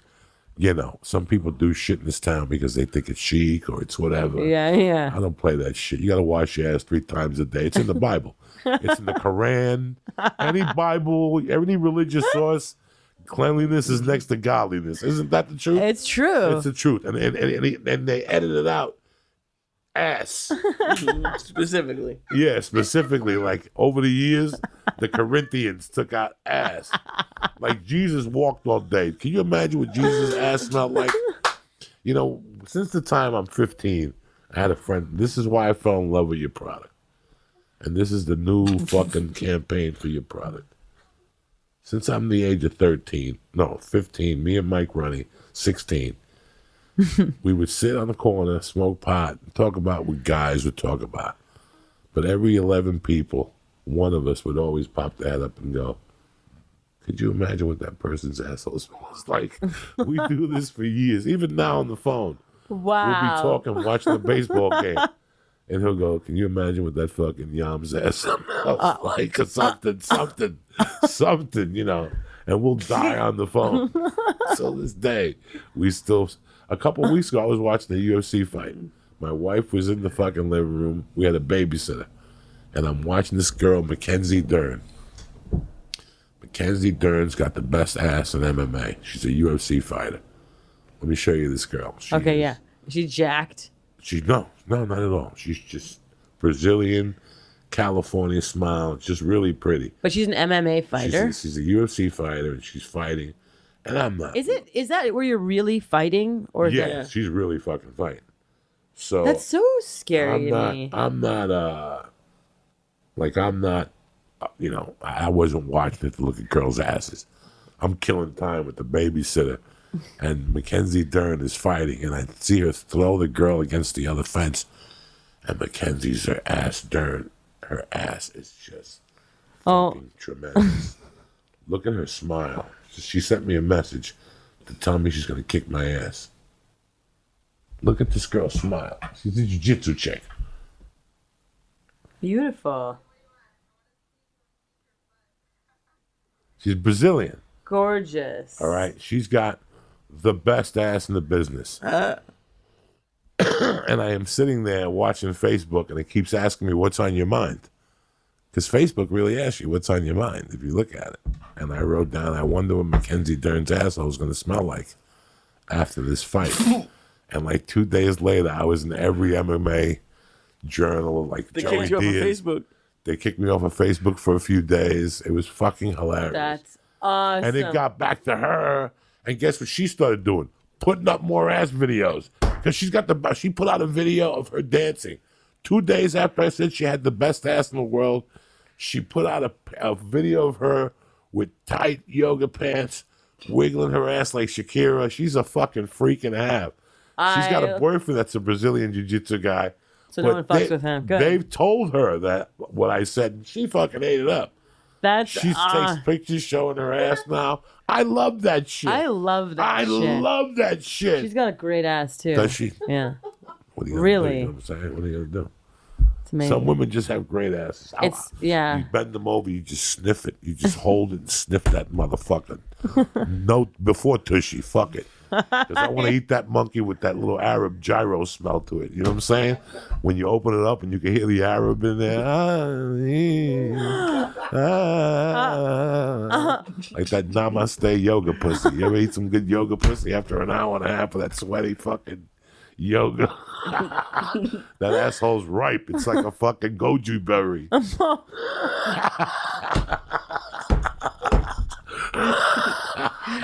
Fuck it, it's Thanksgiving. Where can they find your book? Oh.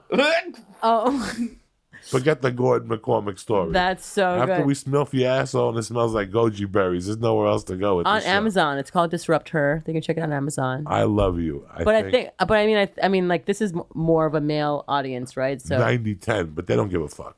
Okay, They'll still great. read your Yeah. stuff. Okay, great. I put a lot of women on the show. Okay, cool. But they probably, the men who are listening probably care more about they're assholes. They're assholes. Listen, they're home. Hello, Tushy. They're baby. home listening to a podcast. That means they're single. That means there's a problem. That means a girl sucked your dick and caught her. Listen, when I was 21, I had a girl that would suck my dick, swallow, and then keep sucking. And then after like 4 swallows, she'd go, "You came 4 times." She was tremendous. And one day we were out in the bar drinking, and she looked me in the face. And she goes, "I love sucking your dick, but you got a little wang to your asshole." And we're still friends, by the way. We still talk. We just talked to her last week. She was in Nashville. She asked me where to go eat chicken. I sent her to Hattie B's. But she looked me in the face when I was 21, and she goes, "Your asshole's got a little wang to it. You got to take care of it." And that changed my life after that. I doubled up on the asshole. I got the hand wash, the towel. I got a little loofah.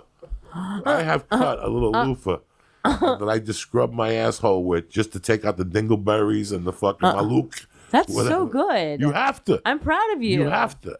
I'm actually like I genuinely hate washing impressed. my ass with Irish Spring and then sticking the towel in there and it still has wang of fucking White Castle. Like it don't smell like real ass.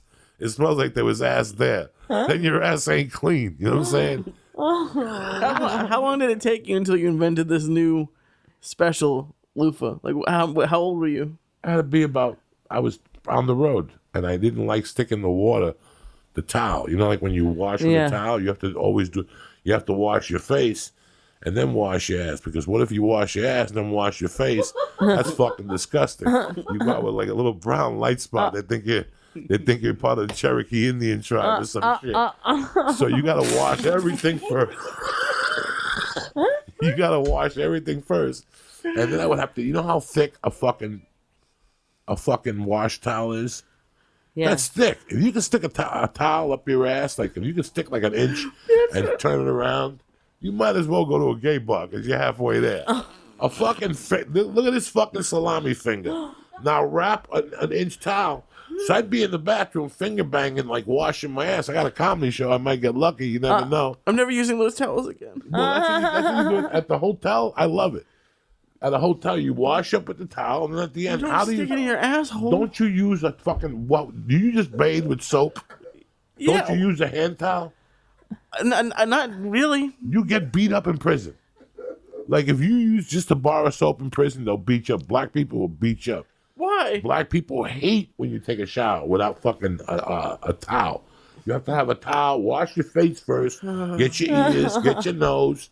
Get your lips. What do you do with that towel after? And then you wash and you throw in the hamper. And you hope your grandmother don't catch the brown stain. You know what I'm saying? You're like too old to be having brown stains. Well, if you use a tushy, there's no brown stain. So then I came up with the loofah. Well, he sticks it in there. Because I know that, you have to stick it in a little bit just to get because if not, you ever go out, you ever wipe your ass and you leave the house, and a half hour later your ass is spicy?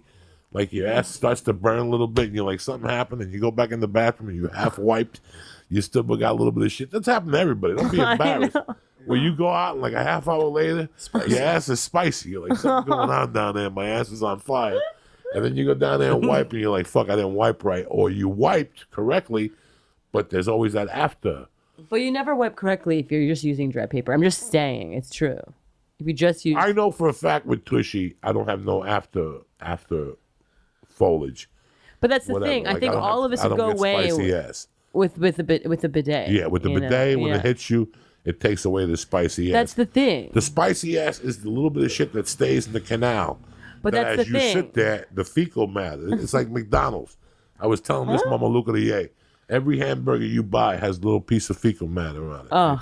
When they did that movie about the meat, they found fecal matter on the burgers. Yeah, because none of them are washing their hands, or they're wiping their asses with toilet paper. And you have shit. Should install them in restaurants. I know, we're working on it.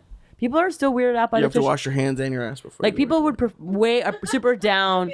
People are super. I know exactly. Wash your hands and your ass. Now let me ask you this. People in people's homes. Yeah. Do you advertise in gay publications? I would think. I think this would be huge in the gay community. Oh no, I have a whole campaign which it was called "Be a Better Bottom." Like, oh my God. Because No, that's too blasé. See, that's it's too obvious. Lose me. No, we got to give it a name. Okay. No, bottom means you have sex. Be a better bottom, as in you're the bottom. Yeah, no. Like, cause there's a top. Anybody and can be a better bottom. It's all about the tightness of the asshole and the cleansing and the whole. In the 70s they would stick their fingers up their ass, and you would sniff their finger. It was called the gay salute at that gay club. A lot of people don't know that. They would stick their fingers up their ass. That was like a sample. You got like a sample of ass. Like we're dancing together, and you and me are getting hot together, rubbing dicks, and all of a sudden I would stick my finger up my ass first and give you a sample of the muffler. It's like when you go to the supermarket, they give you a piece of salami. Same thing. You can smell my ass, and then you dance and stick a finger up your ass and maybe scratch your balls with your and put it both to me, and I get ass and ball at the same time, and then I get aroused.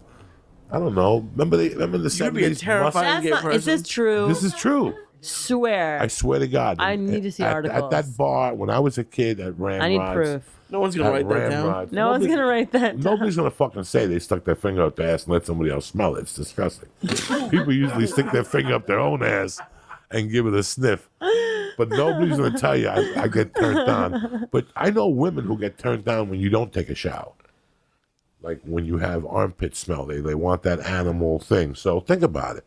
There's a guy out there that before he fucks you in the ass, he wants you to stick your own finger like sucking. I can see a guy going, "I love you. You're so hot in your little motorcycle suit.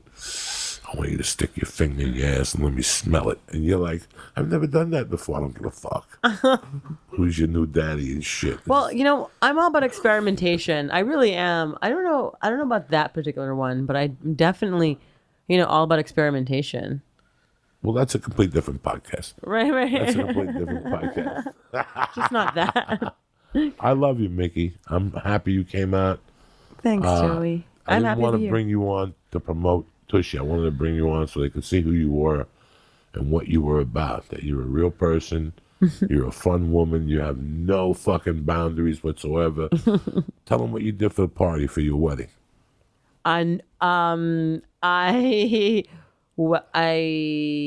Okay. Say it. Fuck it.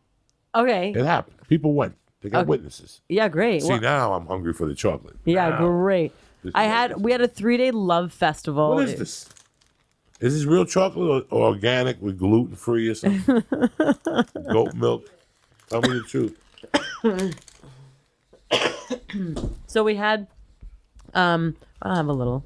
It's pretty good, right? Not bad. You see Right? Joey a lot of Trader Joe's now. I know, right? We did a 3-day love festival, and on the Saturday night, the night we got married, we had a celebration where at like around 11:30 at night, right before the dance party, there was an offering of psychedelics or party favors, edibles, stuff like that, just to kind of get the party going. What the in-laws think?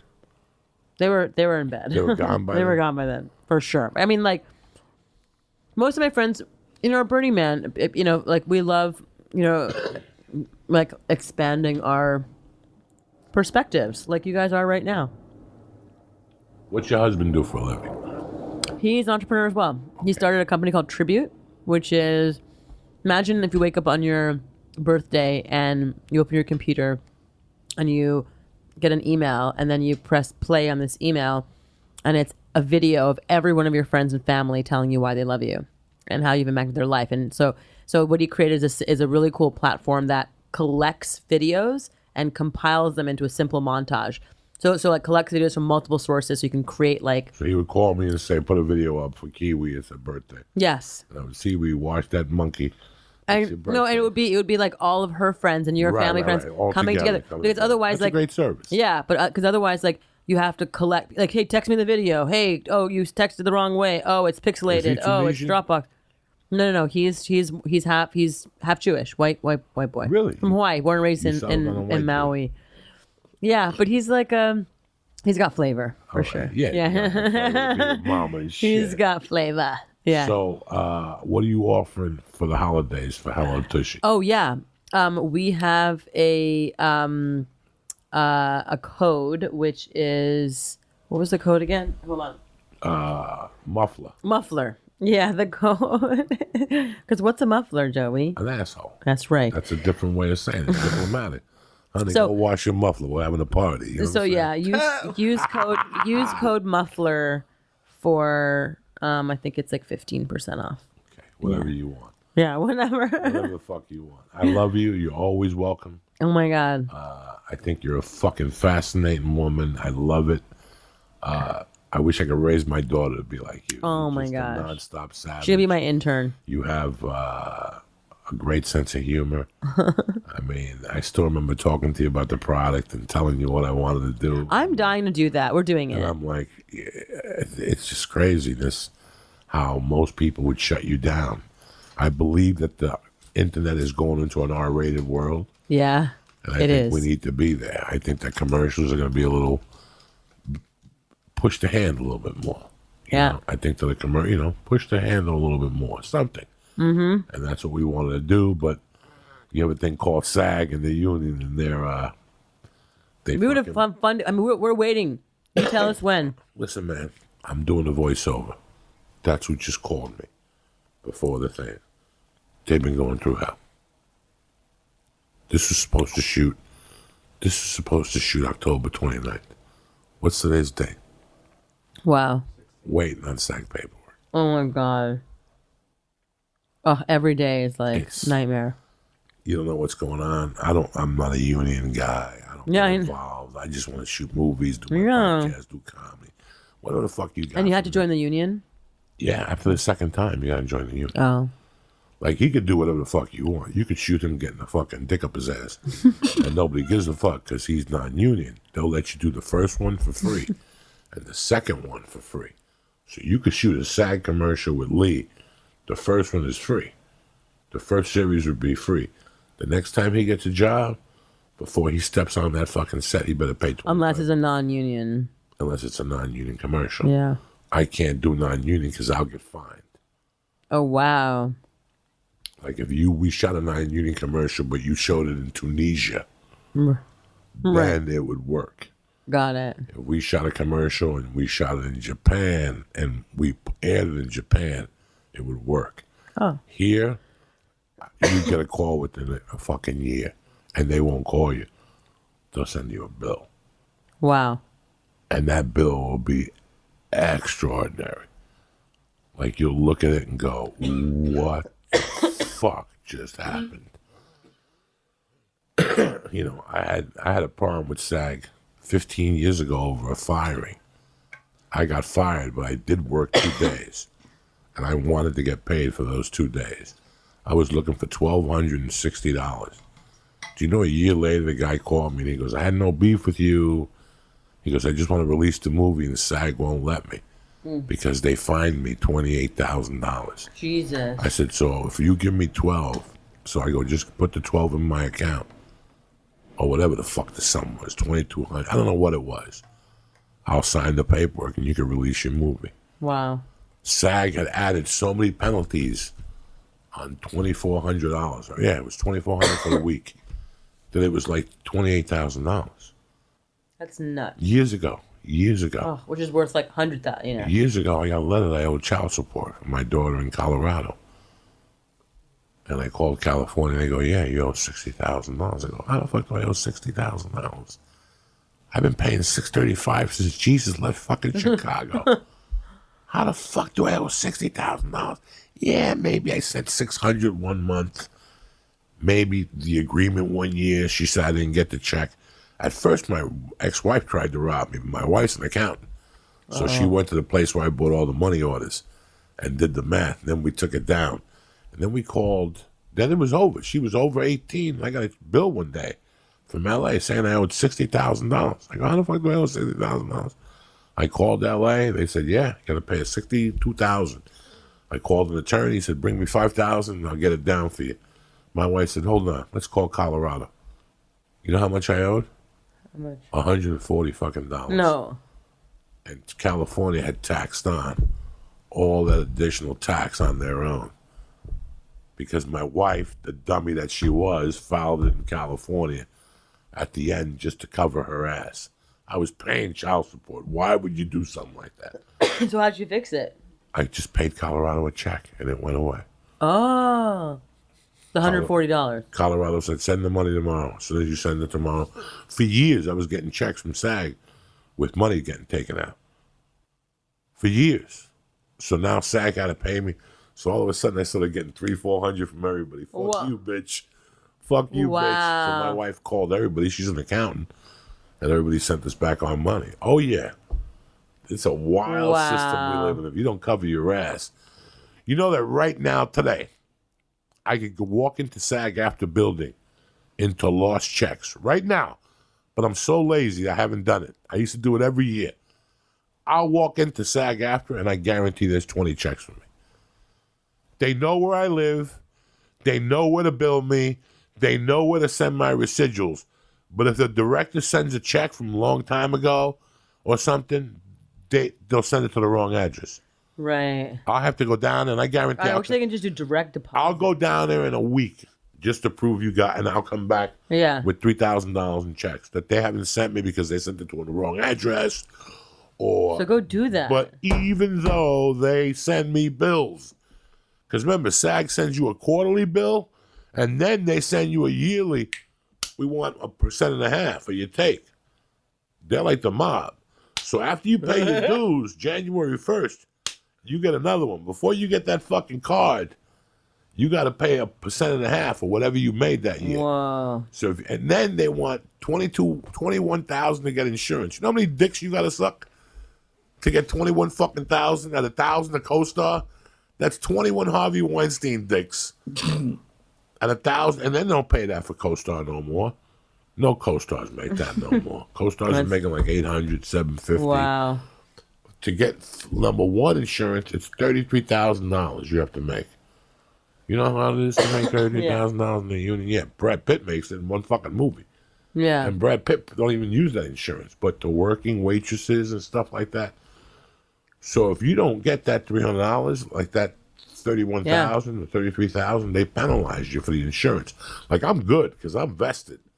Fuck them. I was in there for 10 years, and you have to work steady and maintain number 2, and then you get level 2 for life. So now anytime I work, it's because then they'll give me vision, they give me mental health, and they give me acupuncture. I get acupuncture on my plan. So what do I give a fuck? Wow. I get 1 acupuncture a month. I get 2. That's great. I love that. Who gives a fuck? Who gives a fuck? I've We're all been thinking gonna about die. sticking a needle in my ass to see what happens. Just one little Japanese needle, Chinese little. You're gonna do it yourself? Yeah, I'm gonna do it myself. I can't fucking. Who's gonna stick a needle in your It would ass? take me. You can pay a chiropractor an extra $20. Any acupuncturist, you pay them an extra $20, and they'll just tell you, "You sure?" Yeah, I'm sure. I want to feel what an acupuncture needle feels like in my ass. These people do anything for their league. There's an acupuncture treatment for ED. But they don't put it in there, do they? No, they don't put it in your dick. They put the needles for erectile dysfunction to raise testosterone. It's a painful process because you have to do acupuncture through your feet. Oof. But I had my lady, I was with her for 12 years, my acupuncturist, but then she moved to Marina Del Rey and it's too much, so now I had to go up here. But me and her got pretty personal. After years, I would ask her what ailments people would come in for. And she told me once, she goes, a Cuban guy came in here one time. And he wanted to get his dick hard. So it took 3 weeks for me to give him needles. She goes, do you know he came back 2 weeks later and said, undo it? Because I was getting too many hard-ons. Like, they don't... Undo it. Chinese people don't fuck around. They have a thing. If you go into a Chinese pharmacy, like a real traditional, they have this black stuff. It's called bakla or something. It's like eating like thin rock. Wow. Like a thin geographical black ash. And that's good. And Like charcoal. They'll tell you right at the thing, go for the wang. Chinese people, they got a wang till they're fucking. Even in Japan, Okinawa is where people live the oldest. I think they just switched it. Something else became. Okinawa had them beat. You live to 100. It's the oldest place where you live in the country because you eat fresh meats. Yeah, Okinawa, yeah. The blue zone. And you can't just move there. You have to get a recommendation to move to Okinawa. You just can't move to Okinawa. Right. And I watched a show once about bodybuilding in Okinawa, how big it is for men. They have a 65 to 75-year-old league and a 75 to 85-year-old league. And they were asking women that age, like, do you date these guys? And the women were like, oh, fuck yeah. We date them. I got like 2 boyfriends. We have sex and shit like that.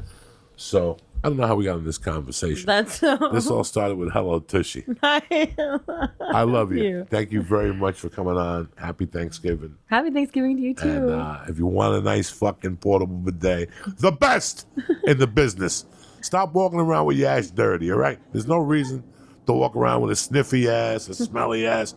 You want more confidence. When you take your dick out, you want to go, you know what, I'm free. I want to know that if she licks my nuts, she's not going to get fucking a whiff of this fucking dirty muffler. This does not have to exist anymore. Right now, go to hellotushy.com. Right now.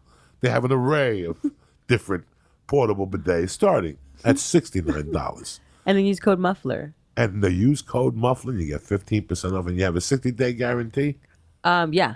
60-day guarantee, you're not going to need it. Because if Lee and my fucking asshole wash you haven't tapped out, yours isn't going to be. This is 300 pounds plus odors. Because that water sprinkler, at one time, he's got to say, I can't take this no more. What's coming out of his ass is like what they shoot at those little kids over there in Turkey. What's that fucking thing, gazebo? When the kid was sitting there with the ash on his head. What was the name of that? I think you're talking about Iran or something. I don't fucking know. I don't know my history like this poor lady. So go to hellotushy.com and buy your favorite relative. It's Thanksgiving. It's Christmas. And Christmas is around We call the it Brown corner. Friday. Yeah, Brown Friday. What else you got on sale on Brown Friday? Brown Friday. We've all of our everything was on sale on our All right. website. Make Yeah. sure you go to Hello Tushy And we have Fiber Monday as well. and Fiber Monday. But fuck Fiber Monday. Brown Friday is the day. You know what I'm saying? AKA Black Friday, AKA Jew Day. That's how we call it. Real Jew Day. How do you learn how to negotiate? You don't even need to be a Jew. When I was a kid, you would go down to Delancey Street. You know what Delancey Street is? Down, in New York City. That Yeah, was of all course, considered yeah. Jew.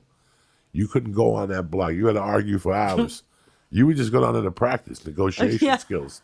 And then you go to Chinatown. See, the Chinese and the Yiddish believe that if Yeah. you walk in their store first, they have to do business with you. Uh-huh. So you go in there and rip their hearts out and shit. You know what I'm saying? How Right. much was the sneakers? But it's like the first one, first purchase is like a It's lucky. like the rest of the day yeah. and shit. So we would go to Chinatown. They got into the Converse business. We would torment the Chinese people. $9. Too low. $12.99. Huh? You go high, I go low. We would torment them. $10, $9.99. I get them down the corner. All right. I know it's just a game. It's a sport. It's a sport. I It's a know. sport. I feel the same way about like negotiating like terms with my suppliers. Lee said when he went to Israel, they're the best. Say a quarter. Israel and the Arabs are fucking. Indians are pretty good too. Yeah, they'll sell you Yeah. a fucking my friend.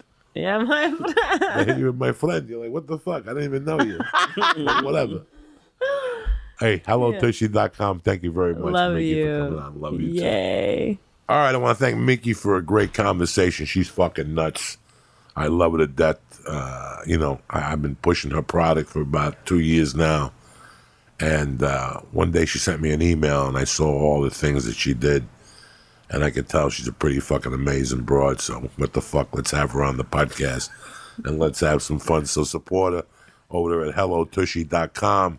Any bidet, they start at $69. They come in all different colors. Let me tell you something. There's nothing better than having a clean asshole over the holidays. This podcast is also brought to you by ridgewallet.com, okay? The Ridge, like I said, is a minimalist front pocket wallet that helps you reevaluate your everyday carry, all right? Your old wallet, you got a bunch of pictures and a bunch of bullshit. You're carrying them around for months and years. Well, you really need all these fucking pictures? For what? Talk about, you know how much shit there is in your wallet that you don't need? You ever look at your wallet, spent gift cards, fucking hotel room receipts, keys from a hotel? Forget all that. The Ridge helps you carry less, but always what you need. It's sleek. The two metal plates bound together by durable elastic band. Let me tell you something. This is the way to go. This is the future. And it ensures an option for everyone. Like I said, it's a front pocket wallet, and it lets you ditch your bulky wallet. It's slim, it's RFID blocking, and it's got a lifetime guarantee. You know why? Because it's the last wallet you're ever going to buy. It comes in titanium, carbon fiber, aluminum, and the polycarbonate, and over a dozen different styles and colors. I've got the titanium one when I travel. It's fucking tremendous. Now, what I'm going to do for you is this is Church Family. I'm going to give you 10% off with free worldwide shipping by going to ridgewallet.com/church. That's ridgewallet.com/church. Use code CHURCH. Ridge Wallet. It's the last wallet you'll ever buy. Also, I want to give a quick shout out to my family over there on it, doing a Black Friday sale that starts, you ready for this? On Thanksgiving, November 22nd. It's the biggest sale of the year. You're going to get 25% off supplements, 18% off fitness, including Star Wars and Marvel. All you guys that are Marvel crazy, people over kettlebells, this is your fucking chance. 20% off foods, 50% off DVDs and books, and 30% off apparel and personal care. In addition, they're going to have price cuts, and they're going to have awesomeness. Listen, they're going to have $10 coupons, free shipping with premium gifts on all available items this year. Make 2019 your best year of your life by stocking up now on the best supplements in the business. Go to onnit.com/Black Friday and press in church and get the best deal of your life. Listen, I want to thank Miki Agarwal, whatever the fucking name is. I love her to death. It don't matter. I want to thank you guys. I want to thank Lee. I want to thank myself. But most importantly, I want to wish you guys all a happy Thanksgiving with your families. And I hope that you're safe and you enjoy yourself from the bottom of my heart. I appreciate you guys for what you've done for me. If it's not the fucking CISO special, it's a new special out on Netflix. I appreciate all the applause and everything that you guys and all the love that you've shown me on that. So have a great weekend. Have a great holiday. I'll be back here Monday, Tip Top Magoo. Listen, I got shows, but I ain't got no tickets left. The only tickets you got left are in La Jolla in the Comedy Store, December 6th and 7th. I got the Bakersfield Templar Brewing Company. The Templar Brewing Company, December 12th. And that's it the rest of the year, guys. It's all over. I got Oxnard at the end of December. We'll get to that. Let's worry about Thanksgiving. Let's have a great Thanksgiving. I love you guys. See you Monday morning. Tip Top Magoo. Ready to fucking rock. Kick this fucking Mule Lee.